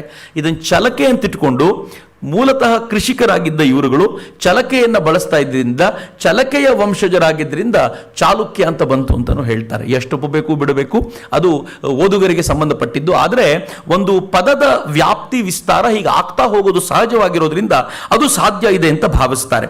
ಆದರೆ 100% ಇವರು ಕನ್ನಡಿಗರೇ ಅನ್ನೋದಕ್ಕೆ ಅನೇಕ ಉದಾಹರಣೆಗಳನ್ನು ಎಲ್ಲಿಂದ ಹುಡುಕಿ ಕೊಡ್ತಾರೆ ಅಂತಂದರೆ ಇವರು ಸಂಸ್ಕೃತ ಶಾಸನಗಳನ್ನು ಬಳಸುವಾಗಲೂ ಬರೆಯುವಾಗಲೂ ಅದರಲ್ಲಿ ತಮ್ಮ ಹೆಸರಿನ ಮುಂದೆ ಅರಸ ಅಂತ ಸೇರಿಸ್ಕೊಳ್ತಿದ್ರು. ಅವರು ಕನ್ನಡಿಗರಲ್ಲದೆ ಬೇರೆ ಭಾಷಿಗರಾಗಿದ್ದರೆ ಅರಸ ಅನ್ನೋ ಪದವನ್ನು ಸೇರಿಸ್ಕೊಳ್ಬೇಕಾದ ಅಗತ್ಯ ಇರಲಿಲ್ಲ. ಕತ್ತಿ ಅರಸ, ನಾಡರಸ, ಹೀಗೆಲ್ಲ ಪದಗಳಲ್ಲಿದ್ದಾವೆ ಅಂತಂದರೆ ಚಾಲುಕ್ಯರದನ್ನು ಬಳಸಿದ್ದಾರೆ ಅಂತಂದರೆ ಅವರು ಕನ್ನಡದವರೇ ಆಗಿರಬೇಕು ಅನ್ನೋಂಥ ಚಿಂತನೆ. ಎಲ್ಲಕ್ಕಿಂತ ಹೆಚ್ಚು ಇವರ ಕಾಲದ ಸೇನೆಯನ್ನು ಯಾವುದು ಇಡೀ ದೇಶವನ್ನು ನಡುಗಿಸಿತ್ತೋ ಆ ಸೇನೆಯನ್ನು ಕರ್ನಾಟ ಬಲ ಅಂತಾನೆ ಕರೀತಿದ್ರು. ರಾಷ್ಟ್ರಕೂಟರು ಮುಂದೆ, ಇವರ ಮಾಂಡಲಿಕರಾಗಿದ್ದವರೇ ರಾಷ್ಟ್ರಕೂಟರು, ಮುಂದೆ ತಾವು ಅಧಿಕಾರಕ್ಕೆ ಬರುವಾಗ ಏನು ಹೇಳ್ತಾರೆ ಗೊತ್ತೇನು? ಕರ್ನಾಟಕ ಬಲವನ್ನು ಜಯಿಸಿ ಅಧಿಕಾರಕ್ಕೆ ಬಂದವರು ನಾವು ಅಂತ. ಅವ್ರಿಗೆ ಅದೊಂದು ಹೆಮ್ಮೆ ಅದು. ಅಂದರೆ ಕರ್ನಾಟ ಬಲ ಅಂತಂದ್ರೆ ಹಂಗಿತ್ತು. ದೂರದ ಉತ್ತರ ಭಾರತದಲ್ಲೂ ಕರ್ನಾಟ ಬಲದ ಎದುರಾಗಿ ಮಾತನಾಡುವ ತಾಕತ್ತು ಯಾರಿಗೂ ಇರಲಿಲ್ಲ ಅಂತ ಹೇಳಲಾಗ್ತಿತ್ತು. ಅಂಥದ್ದೊಂದು ವಾತಾವರಣವನ್ನ ಚಾಲುಕ್ಯರು ನಿರ್ಮಾಣ ಮಾಡಿದ್ರು ಅಂತ ಹೇಳ್ತಾರೆ. ಚಾಲುಕ್ಯರ ಅತ್ಯಂತ ಪ್ರಮುಖವಾಗಿರುವಂಥ ಒಬ್ಬ ರಾಜನನ್ನ ನಾವು ನೆನಪಿಸ್ಕೊಳ್ಳೋದಾದ್ರೆ ಇಮ್ಮಡಿ ಪುಲಕೇಶಿ ನೆನಪಿಸ್ಕೊಳ್ಬೇಕು. ಅವನಿಗಿಂತ ಮುಂಚೆ 1ನೇ ಪುಲಕೇಶಿ ಆಗೋದ್ರು ಎಲ್ಲರೂ ಆದರೂ. ಆದರೆ ಇಮ್ಮಡಿ ಪುಲಕೇಶಿ ಕರ್ನಾಟಕದ ವೈಭವವನ್ನು ಎಲ್ಲೆಡೆ, ಆ ಕೀರ್ತಿ ಪತಾಕೆಯನ್ನ ಎಲ್ಲೆಡೆ ಹಾರಾಡುವಂತೆ ಮಾಡಿದವನು. ಅವನೇ ನರ್ಮದೆಯಿಂದ ಕಾವೇರಿವರೆಗೆ ವಿಶಾಲವಾಗಿರುವಂಥ ಒಂದು ಸಾಮ್ರಾಜ್ಯವನ್ನ ರೂಪಿಸಿಕೊಟ್ಟವನು ಅಂತ ಹೇಳ್ತಾರೆ. ಇವನ ಕಥೆ ಬಹಳ ರೋಚಕವಾಗಿರುವಂಥದ್ದು. ತಂದೆ ತೀರ್ಕೊಂಡಾಗ, ತಂದೆ ಕೀರ್ತಿವರ್ಮ ತೀರ್ಕೊಂಡಾಗ ಇನ್ನೂ ಅಪ್ರಾಪ್ತ ವಯಸ್ಕ ಹುಡುಗ ಇವನು. ಅಧಿಕಾರಕ್ಕೆ ಬರುವಷ್ಟು ಆ ವಯಸ್ಸಿನ ದೃಷ್ಟಿಯಿಂದ ಯೋಗ್ಯತೆ ಸಂಪಾದಿಸಿರಲಿಲ್ಲ. ಹೀಗಾಗಿ ಚಿಕ್ಕಪ್ಪ ಅಧಿಕಾರಕ್ಕೆ ಕೂತರು, ತಾನೇ ರಾಜನಾದ ನಂತರ ಸಹಜವಾಗಿ ಚಿಕ್ಕಪ್ಪನ ಜವಾಬ್ದಾರಿ ಏನಾಗಬೇಕಾಗಿತ್ತು ಅಂತಂದ್ರೆ ತನ್ನ ಅಣ್ಣನ ಮಗ ಯಾರಿದ್ದಾನೆ, ಈ ಅಣ್ಣನ ಮಗ ಪ್ರಾಪ್ತ ವಯಸ್ಕನಾದ ಮೇಲೆ ಅವನಿಗೆ ಬೇಕಾಗಿರುವಂಥ ಎಲ್ಲ ಟ್ರೈನಿಂಗ್ ಅನ್ನು ಕೊಟ್ಟು ಕೂರಿಸ್ಬೇಕು ಅಂತ. ಆದರೆ ಎಂಥ ಪಿತೂರಿ ಮಾಡ್ದ ಅಂತಂದರೆ ಈ ಅಣ್ಣನ ಮಗ ಇಮ್ಮಡಿ ಪುಲಕೇಶಿಯನ್ನು ದೂರಕ್ಕೆಲ್ಲೋ ಓಡಿಸಿ ತನ್ನ ಮಗನನ್ನು ಪಟ್ಟಕ್ಕೆ ತಂದು ಕೂರಿಸ್ಬಿಡ್ಬೇಕು ಅಂತ ಪ್ಲ್ಯಾನ್ ಮಾಡಿದ. ಯಾವಾಗ ಇದು ಗೊತ್ತಾಯ್ತೋ ಇಮ್ಮಡಿ ಪುಲಕೇಶಿ ತಾನೊಂದು ವ್ಯವಸ್ಥಿತವಾಗಿರುವಂಥ ಯೋಜನೆಯನ್ನು ರೂಪಿಸಿಕೊಂಡ. ಆ ಯೋಜನೆಯ ನಂತರ ಯುದ್ಧ ಮಾಡಿ ತನ್ನ ಚಿಕ್ಕಪ್ಪನನ್ನು ಕೊಂದು ಅಧಿಕಾರಕ್ಕೆ ಬಂದು ಕೂತ್ಕೊಂಡ. ಅಧಿಕಾರಕ್ಕೆ ಬಂದ ಆರಂಭದಲ್ಲೇ ಮಾಂಡಲಿಕರು ಯಾರಿದ್ರೋ ಆ ಮಾಂಡಲಿಕರು ಕೆಲವರು ಮಿಸುಕಾಡ್ತಾ ಇದ್ದವ್ರನ್ನೆಲ್ಲ ಮಟ್ಟ ಹಾಕಿದ. ಕೆಲವು ಮಾಂಡಲಿಕರು ಸ್ವಲ್ಪ ಮಿಸುಕಾಡಿ ತುಂಬ ಸಮರ್ಥರಾಗಿದ್ದವ್ರ ಜೊತೆ ಸಂಧಾನ ಮಾಡಿಕೊಂಡು ನೀವಲ್ಲೇ ಇರಿ, ನಾನು ರಾಜನಾಗಿರ್ತೀನಿ ಅಂತ ಹೇಳ್ಕೊಳ್ಳುವಂಥ ಒಂದು ವಾತಾವರಣ ನಿರ್ಮಾಣ ಮಾಡಿಕೊಂಡು ತನ್ನ ರಾಜ್ಯದ ವ್ಯಾಪ್ತಿ ಏನಿತ್ತೋ ಅದನ್ನ ಬಲಪಡಿಸ್ಕೊಂಡ. ಆದರೆ ಇವನ್ ಕೀರ್ತಿ ಹೆಂಗೆ ಹಬ್ಬಿತ್ತು ಅಂತಂದ್ರೆ ಯಾವಾಗ ಇವನು ಬಂದೋ ಯಾವಾಗ ಇವನು ಅಧಿಕಾರಕ್ಕೆ ಬಂದೋ ತಕ್ಷಣಕ್ಕೆ ಅವನು ದಕ್ಷಿಣದ ಆಳುಪರು ಅಂತಂದ್ರೆ ದಕ್ಷಿಣ ಕನ್ನಡವನ್ನ ಆಳ್ತಾ ಇದ್ದವರು ಅವರನ್ನ ಮತ್ತು ಗಂಗರನ್ನ ಸೋಲಿಸಿದ, ಅಥವಾ ಅವರು ಮುಂಚೆನೇ ಶರಣಾಗತರಾಗ್ಬಿಟ್ರು. ಇದಾದ ನಂತರ ಅವನು ಬನವಾಸಿಯ ಕದಂಬರನ್ನ ಸೋಲಿಸ್ತಾನೆ.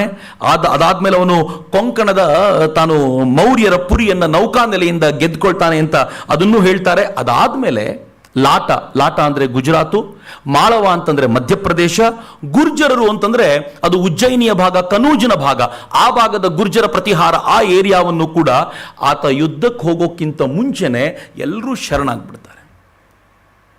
ಕರ್ನಾಟಕ ಬಲದ ತಾಕತ್ತು ಹೆಂಗಿದ್ದಿರ್ಬೋದು ಅಂತ ಯೋಚನೆ ಮಾಡಿ. ಒಂದ್ ಕಡೆ ಗುಜರಾತು, ಒಂದ್ ಕಡೆ ಮಧ್ಯಪ್ರದೇಶ, ಒಂದ್ ಕಡೆ ರಾಜಸ್ಥಾನ ಮತ್ತು ಆ ಭಾಗದ ಹೆಚ್ಚು ಕಡಿಮೆ ಮಧ್ಯ ಭಾರತ ಅಷ್ಟು ಈತ ಹೋಗೋಕ್ಕಿಂತ ಮುಂಚೆ ಈತನಿಗೆ ಶರಣಾಗ್ಬಿಡ್ತಾರೆ. ಶರಣಾದ ನಂತರ ಈತ ದಕ್ಷಿಣಕ್ಕೆ ಬರ್ತಾನಲ್ಲ, ದಕ್ಷಿಣಕ್ಕೆ ಬರಬೇಕಾದ್ರೆ ವೆಂಗಿಯನ್ನ ಗೆಲ್ತಾನೆ. ವೆಂಗಿಯನ್ನ ಗೆದ್ದು ಪಲ್ಲವರ ಮೇಲೆ ಅಟಾಕಿಗೆ ಅಂತ ಹೋಗ್ತಾನೆ. ಈ ಪಲ್ಲವರು ಮತ್ತು ಕನ್ನಡಿಗರ ಹೋರಾಟ ಇವತ್ತಿಂದಲ್ಲ. ನಾನು ಹೈಸ್ಕೂಲ್ನಲ್ಲಿ ಇರುವಾಗ ನನಗೆ ಅರ್ಥ ಆಗ್ತಿರಲಿಲ್ಲ. ನಮ್ಮ ಮೇಷ್ಟ್ರೊಬ್ರು ಯಾವುದೋ ಒಂದು ಭಾಷಣ ಮಾಡ್ತಾ, ತುಂಬ ಹೈಯರ್ ಥಾಟ್ಸ್ ಅದು, ನಮ್ಗೆ ಅವತ್ತು ಖಂಡಿತ ಅರ್ಥ ಆಗಿರಲಿಲ್ಲ.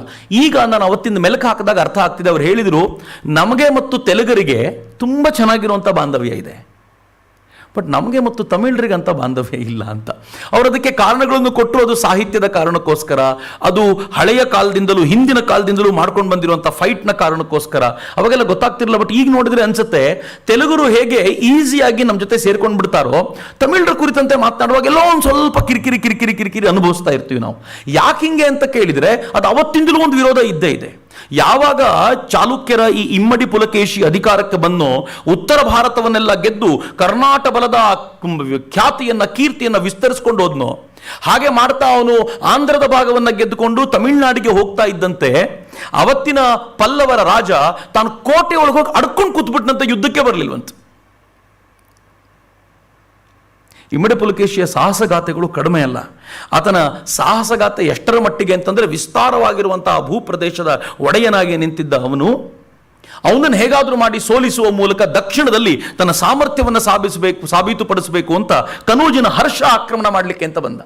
ಹರ್ಷನ ಆಕ್ರಮಣವನ್ನ ತಡೆಗಟ್ಟಿ ನಿಲ್ಲಿಸಿದ್ದಲ್ಲದೆ ಹರ್ಷ ಸೋಲುವಂತೆ ಮಾಡಿದ ಸಾಹಸಿ ಯಾರಾದರೂ ಇದ್ದರೆ ಅದು ನಮ್ಮ ಇಮ್ಮಡಿ ಪುಲಕೇಶಿ ಅಂತ. ದಕ್ಷಿಣಾಪಥೇಶ್ವರ ಅನ್ನುವಂಥ ಬಿರುದು ಇಮ್ಮಡಿ ಪುಲಕೇಶಿಗೆ ಬಂದಿದ್ದು ಆನಂತರವೇ, ಆ ಹರ್ಷನನ್ನು ಸೋಲಿಸಿದ ನಂತರವೇ ಅಂತ. ಇತಿಹಾಸದ ಪುಟದಲ್ಲಿ ಇದು ನಿಜಕ್ಕೂ ಮಹತ್ವದ ಘಟನೆ.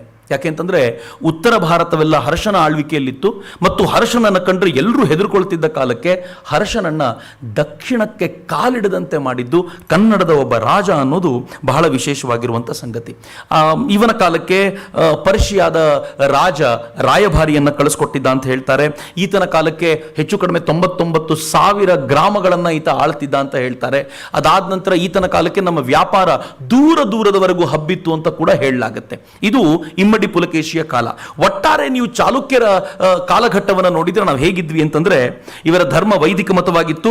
ಅವರು ಕೆಲವರಂತೂ ಮೊದಲು ಶೈವರಾಗಿದ್ದು ಆನಂತರ ವೈಷ್ಣವರಾದರು. ಆರ್ಥಿಕ ಸ್ಥಿತಿ ಹೇಗಿತ್ತು ಅಂತಂದ್ರೆ, ಚೀನಾ, ಮಲಯ, ಜಾವಾ ಈ ಜೊತೆಗೂ ಕೂಡ ವ್ಯಾಪಾರ ಸಂಬಂಧವನ್ನ ಕರ್ನಾಟಕ ಏರ್ಪಡಿಸಿಕೊಂಡಿತ್ತು. ಇನ್ನು ಶಿಲ್ಪಕಲೆಯ ವಿಚಾರಕ್ಕೆ ಬಂದ್ರೆ, ಇವತ್ತಿಗೂ ಕೂಡ ಹೆಮ್ಮೆ ಪಡುವಂತ ಐಹೊಳೆ ಮತ್ತು ಬಾದಾಮಿ ಚಾಲುಕ್ಯರದೇ ಕೊಡುಗೆ.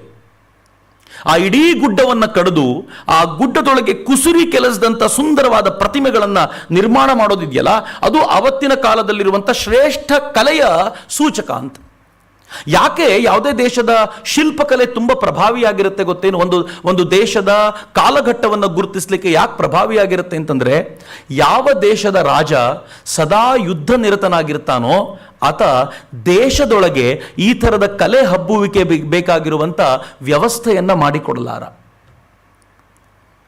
ಯಾವಾಗ ಯುದ್ಧವೆಲ್ಲ ಮುಗಿದು ಶಾಂತಿಯನ್ನು ಯಾವ ರಾಜ್ಯ ತುಂಬ ಶಾಂತಿಯನ್ನು ಕಾಣುತ್ತೋ ಆ ರಾಜ್ಯ ಕಲೆಗೂ ಹೆಚ್ಚಿನ ಬೆಲೆಯನ್ನು ಕೊಡ್ಲಿಕ್ಕೆ ಸಾಧ್ಯ ಆಗುತ್ತೆ. ಅಂದ್ರೆ ರಾಜ ಸಮರ್ಥನಾಗಿದ್ರೆ ಆತ ಯುದ್ಧವನ್ನು ಗೆಲ್ಲೋದಲ್ಲದೆ ಕಲೆಯನ್ನೂ ಕೂಡ ಪೋಷಿಸಬಲ್ಲ. ಆ ದೃಷ್ಟಿಯಿಂದ ನೋಡೋದಾದ್ರೆ ಚಾಳುಕ್ಯರ ಕಾಲಘಟ್ಟ ಎಂಥ ಅದ್ಭುತವಾದ ಕಾಲಘಟ್ಟ ಅಂತಂದ್ರೆ, ಇವತ್ತಿಗೂ ನಾವು ಸೆಲೆಬ್ರೇಟ್ ಮಾಡುವಂಥ ಬಾದಾಮಿ ಮತ್ತು ಈ ಐಹೊಳೆಯ ಈ ಮಂದಿರಗಳೇನಿದೆಯೋ, ಆ ಮಂದಿರಗಳ ಭವ್ಯವಾದ ಮಂದಿರಗಳು ಅವರ ಕಾಲಘಟ್ಟದಲ್ಲಿ ಆಗಿರುವಂಥದ್ದು. ಒಂದೇ ಒಂದು ಮಾತನ್ನು ಅದನ್ನು ಹೇಳೋದಾದರೆ, ಕೆಲವು ವಿದೇಶಿ ಲೇಖಕರು ಇದನ್ನು ದೇವಾಲಯಗಳ ಶಿಲ್ಪಕಲೆಯ ತೊಟ್ಟಿಲು ಅಂತ ಕರೆದ್ರೆ, ಇನ್ನೊಬ್ಬರಂತೂ ಭಾಳ ಚೆನ್ನಾಗಿ ಹೇಳ್ತಾರೆ, ಅತಿ ಮಾನುಷರಂತೆ, ಭಾಳ ಚೆನ್ನಾಗಿದೆ ಈ ಸಾಲು. ಚಾಲುಕ್ಯರು ಅತಿ ಮಾನುಷರಂತೆ ಬಂಡೆ ಕೊರೆದರು, ಅಕ್ಕ ಸಾಲಿಗರಂತೆ ಕೆತ್ತನೆ ಮಾಡಿದರು ಅಂತ. ಎರಡರ ಮಿಕ್ಸ್ಚರ್ ಇದೆಯಲ್ಲ, ಸುಲಭ ಇಲ್ಲ. ನೀವು ಬರೀ ಕೆತ್ತನೆ ಮಾಡಿರೋದನ್ನು ನೋಡಿರ್ಬೋದು, ಆದರೆ ಬಂಡೆಗಳನ್ನೇ ಕೊರೆದು ಆ ಬಂಡೆಗಳ ನಡುವೆ ಈ ಥರದೊಂದು ಮಂದಿರ ನಿರ್ಮಾಣ ಮಾಡ್ತಾರೆ ಅಂದರೆ ಇವತ್ತಿಗೂ ಕೂಡ ಜಗತ್ತಿನ ಅದ್ಭುತಗಳಲ್ಲಿ ಒಂದು ಅಂತ ಗಣಿಸಬಹುದಾಗಿರುವಂಥ, ಇದು ಯಾವುದೂ ಕೂಡ ನ್ಯಾಚುರಲ್ ಆಗಿ ನಿರ್ಮಾಣಗೊಂಡಿರುವಂಥ ಕೇವ್ಸ್ ಅಲ್ಲ, ಇದನ್ನು ನಾವೇ ನಿರ್ಮಾಣ ಮಾಡಿರುವಂಥದ್ದು ಮತ್ತು ಕರ್ನಾಟಕದ ಒಂದು ಹೆಮ್ಮೆಯ ಸಂಗತಿ ಅಂತ ನಾವು ಇದನ್ನು ಯೋಚನೆ ಮಾಡ್ಬೋದು. ಆದರೆ ದುರದೃಷ್ಟಕರ ಸಂಗತಿ ಏನು ಅಂತಂದರೆ, ಇಮ್ಮಡಿ ಪುಲಕೇಶಿಯ ಜೀವಿತಾವಧಿಯ ಕೊನೆಗಾಲ ಚೆನ್ನಾಗಿರಲಿಲ್ಲ. ಅವನ ಮಕ್ಕಳೇ ಅವನಿಗೆ ತುಂಬ ತೊಂದರೆ ಕೊಟ್ಟರು ಅಂತ ಹೇಳ್ತಾರೆ. ಎಲ್ಲಿವರೆಗೂ ಅಂತಂದರೆ, ಅವನ 4 ಮಕ್ಕಳಲ್ಲಿ 3ನೇವನು ವಿಕ್ರಮಾದಿತ್ಯ.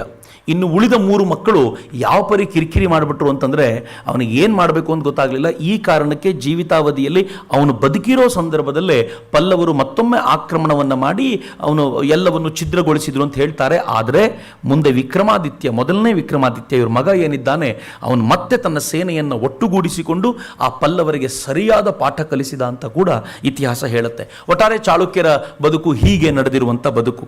ಇದಾದ ಮೇಲೆ ಚಾಳುಕ್ಯರ ನಂತರದ್ದು ರಾಷ್ಟ್ರಕೂಟರ ಬದುಕು. ನಾನು ಪೂರ್ತಿ ವಿಸ್ತಾರಕ್ಕೆ ಹೋಗೋಕ್ಕಿಂತ ಮುಂಚೆ ಈ ರಾಷ್ಟ್ರಕೂಟರು ಹೇಗೆ ಮಾಂಡಲಿಕರಾಗಿದ್ದು, ಯಾವಾಗ ಇವರು ವೀಕ್ ಆಗ್ತಾ ಬಂದರೋ ಆಗಲೇ ಪೂರ್ಣ ಪ್ರಮಾಣದಲ್ಲಿ ಆವರಿಸಿಕೊಂಡು ಒಂದು ಅದ್ಭುತವಾದ ಸಾಮ್ರಾಜ್ಯವನ್ನು ಕಟ್ಟಿದರು. ರಾಷ್ಟ್ರಕೂಟರ ಸಾಮ್ರಾಜ್ಯ ಹೇಗಿತ್ತು ಅಂತಂದರೆ, ನಾವಿವತ್ತು ಹೆಮ್ಮೆ ಪಡಬೇಕಾಗಿರುವಂಥ ಮತ್ತೊಂದು ಸಾಮ್ರಾಜ್ಯ, ಅದು ನಮ್ಮ ಮುಂದಿನ ಪೀಳಿಗೆ ಖುಷಿ ಪಡಬೇಕಾಗಿರುವಂಥ ಸಾಮ್ರಾಜ್ಯ. ಅವರ ಶಾಸನಗಳೆಲ್ಲವೂ ಕೂಡ ಸಂಸ್ಕೃತ ಮತ್ತು ಕನ್ನಡದಲ್ಲಿ ಮಾತ್ರ ಇದ್ದಂಥವು. ಧ್ರುವ ಪಟ್ಟಕ್ಕೆ ಬಂದ. ಧ್ರುವನ ಮಗ ಗೋವಿಂದ, ಎರಡನೇ ಗೋವಿಂದ ಸುಖಲೋಲುಪ್ತತೆಯಲ್ಲಿದ್ದರಿಂದ ಧ್ರುವನಿಗೆ ಜಾಗ ಬಿಟ್ಟುಕೊಟ್ಟ. ಧ್ರುವ ತನ್ನ ಮಗನಿಗೆ ಆನಂತರ ಏನು ಪಟ್ಟ ಕಟ್ತಾನೆ, 3ನೇ ಗೋವಿಂದ. ಆತ ಬಹುಶಃ ಕರ್ನಾಟಕದ ಇತಿಹಾಸದಲ್ಲಿ ಇಮ್ಮಡಿ ಪುಲಕೇಶಿಯ ನಂತರ ನೆನಪಿಸಿಕೊಳ್ಳಬೇಕಾಗಿರುವಂಥ ಒಂದು ಮೇಜರ್ ಕ್ಯಾರೆಕ್ಟರ್. ಯಾಕೆ 3ನೇ ಗೋವಿಂದ ನೆನಪಿಸ್ಕೊಳ್ತಾರೆ ಅಂತಂದರೆ, ಆತ ಅಧಿಕಾರಕ್ಕೆ ಬರುವಾಗ ಸಹಜವಾಗಿ ಆಂತರಿಕವಾದ ಸಮಸ್ಯೆಗಳು ಬಹಳ ಇದ್ವು. ಅವನ್ನೆಲ್ಲ ಮಟ್ಟ ಹಾಕಿ ಅಧಿಕಾರವನ್ನು ತನ್ನ ತೆಕ್ಕೆಯಲ್ಲಿ ಬಲಪಡಿಸಿಕೊಂಡಿದ್ದಲ್ಲದೆ ಉತ್ತರ ಭಾರತದ ಕಡೆ ದಂಡೆತ್ತಿ ಹೋದಾಗ ಈ ಕನೋಜ ಅಂತಂದರೆ ನಾನು ಆಗಲೇ ಹೇಳಿದಂತೆ ಈ ಗುರ್ಜರ್ ಯಾರಿದ್ರು ಆ ಭಾಗದ ರಾಜ ಮತ್ತು ದೂರದ ಗೌಡ ದೇಶದ ಧರ್ಮಪಾಲನೂ ಕೂಡ, ಗೌಡ ದೇಶ ಅಂದರೆ ಬಂಗಾಳದ ಧರ್ಮಪಾಲನೂ ಕೂಡ ಮರು ಮಾತನಾಡದೆ ಕೈ ಮುಗಿದು ಇವನ ಆಳ್ವಿಕೆಯನ್ನು ಒಪ್ಪಿಕೊಂಡಿದ್ದ ಅಂತ. ವಾಪಸ್ ಬರಬೇಕಾದ್ರೆ 3ನೇ ಗೋವಿಂದನ ವಿಚಾರದಲ್ಲೇ ಬರುವಂಥದ್ದು. ಇವನ ಸೇನೆ ಹಿಮಾಲಯದ ತಪ್ಪಲಿನಲ್ಲಿ ಹಿಮ ಕರಗಿ ಹರಿದ ನೀರನ್ನು ಕುದುರೆಗಳು ಕುಡಿತಾ ಇದ್ದುವಂತೆ. ಗಂಗಾ ಪಾನವನ್ನ ಇವನ ಆನೆಗಳು ಮಾಡ್ತಾ ಇದ್ವು ಅನ್ನುವಂಥ ಉಲ್ಲೇಖ ಮಾಡ್ತಾರೆ. ಅಂದ್ರೆ ಯಾವ ಘಟ್ಟದವರೆಗೂ ಹೋಗಿರ್ಬೋದು ಅಂತ. 3ನೇ ಗೋವಿಂದನ ಕಾಲದಲ್ಲೇ ಸಿಂಹಳದಲ್ಲಿದ್ದಂತ ಅಂದ್ರೆ ಶ್ರೀಲಂಕಾದ ರಾಜ, ನೀನ್ ದಯವಿಟ್ಟು ಈ ಕಡೆಗೆ ಬರಬೇಡ ಅಂತ ಹೇಳಿ ತನ್ನ ಮಂತ್ರಿ ಮತ್ತು ತನ್ನ ಪ್ರತಿಕೃತಿಯೊಂದನ್ನು ಮಾಡಿಕೊಟ್ಟು ನಾನು ನಿಮ್ಮ ಸೇವೆಗೆ ಸದಾ ಸಿದ್ಧ ಅಂತ ಹೇಳಿ ಕಳಿಸಿದ್ದ ಅನ್ನುವಂಥ ಉಲ್ಲೇಖವೂ ಕೂಡ ಇದೆ.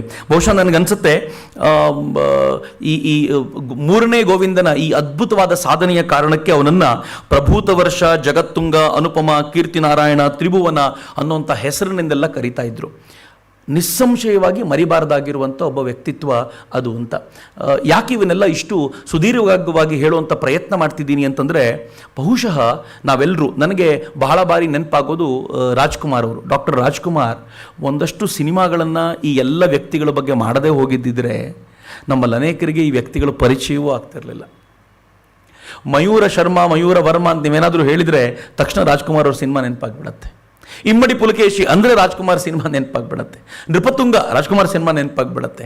ನೀವು ವಿಷ್ಣುವರ್ಧನ ರಾಜ್ಕುಮಾರ್ ಸಿನಿಮಾ ನೆನಪಾಗ್ಬಿಡತ್ತೆ. ಕೃಷ್ಣದೇವರಾಯ, ನೀವು ಆ ಕಾಲದ ಆ ಸಿನಿಮಾ ಕಾಲಗಳು ನೆನಪಾಗ್ಬಿಡುತ್ತವೆ. ನೀವು ಎಲ್ಲವನ್ನೂ ಕೂಡ ಒಬ್ಬೊಬ್ಬ ವ್ಯಕ್ತಿಯನ್ನು ಕೂಡ ಅವ್ರು ಹೀಗೆ ಪ್ರೆಸೆಂಟ್ ಮಾಡಿದ್ರಿಂದ ಉಳ್ಕೊಳ್ತು ಸ್ವಲ್ಪ ಮಟ್ಟಿಗಾದ್ರು.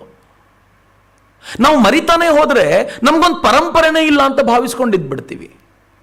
ಯಾವುದು ಪರಂಪರೆ ಕರ್ನಾಟಕದ್ದು ಅಂತ ಕೇಳಿದ್ರೆ ಗೊತ್ತಿಲ್ಲ ಅಂತ ಹೇಳುವಂಥವ್ರು ನಾವು ಆಗಬಾರ್ದು ಅನ್ನೋ ಕಾರಣಕ್ಕೋಸ್ಕರವೇ ನಾನು ಹೆಕ್ಕಿ ತೆಗೆದಿರೋದು ಕೆಲವು ಹೆಸರುಗಳಾದರೆ, ಅದರಲ್ಲಿ ಕನ್ನಡದ ಈ ಪರಂಪರೆಯನ್ನು ಉಳಿಸ್ಲಿಕ್ಕೋಸ್ಕರ ಜೀವವನ್ನು ತೆಗೆದ ಅಸಂಖ್ಯ ಜೀವಗಳಿವೆ. ಅಮೋಘ ವರ್ಷ ಹುಟ್ಟಿದಾಗ ಅಮೋಘ ವರ್ಷನ ಆಯಸ್ಸು ಚೆನ್ನಾಗಿರಲಿ, ಕನ್ನಡ ನಾಡಿಗೆ ಈತನ ಸೇವೆ ಸಲ್ಲಲಿ ಅಂತ ಅವನ ರಾಜ್ಯದ ಗಡಿ ಭಾಗದ ಒಬ್ಬ ತರುಣ, ಒಬ್ಬ ವ್ಯಕ್ತಿ ತನ್ನ ಕುತ್ತಿಗೆಯನ್ನು ಕಡಿದುಕೊಂಡಿದ್ದಂತೆ ತಕ್ಷಣಕ್ಕೆ. ಯಾಕೆಂದರೆ ನನ್ನ ಬಲಿಯಾಗಲಿ ಈ ರಾಜ ಚೆನ್ನಾಗಿರಲಿ ಅನ್ನೋ ಕಾರಣಕ್ಕೆ.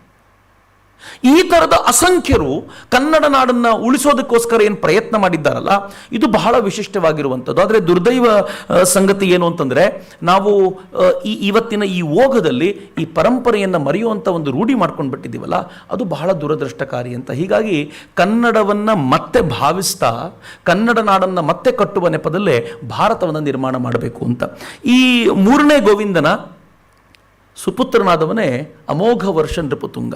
ಬಹುಶಃ ಎಲ್ಲರಿಗೂ ಸಾಧಾರಣ ಕನ್ನಡದ ಬಗ್ಗೆ ಸ್ವಲ್ಪ ಕಾಳಜಿ ಇದ್ದವ್ರಿಗೂ ಅಮೋಘ ವರ್ಷ ನೃಪತುಂಗ ಗೊತ್ತಿರ್ತಾನೆ. ಯಾಕೆ ಅಂತಂದರೆ ಅವನು ತನ್ನ ಕೃತಿಗಳಿಂದಲೂ ಪರಿಚಯ, ತನ್ನ ಆಳ್ವಿಕೆಯ ಶೈಲಿಯಿಂದಲೂ ಪರಿಚಯ ಮತ್ತು ಜನಮಾನಸವನ್ನು ಅವತ್ತಿನ ದಿನಗಳಲ್ಲೇ ಮುಟ್ಟಿದಂಥ ಅಪರೂಪದ ವ್ಯಕ್ತಿ ಅಂತ. ಅಮೋಘ ವರ್ಷ ನೃಪತುಂಗ ಹೇಗಿದ್ದ ಅಂತಂದರೆ ಓದಬೇಕಾದ್ರೆ ಆಶ್ಚರ್ಯ ಅನಿಸುತ್ತೆ. ಅವನ ರಾಜ್ಯ ಸಾಮಾನ್ಯವಾದ ರಾಜ್ಯ ಏನಾಗಿರಲಿಲ್ಲ.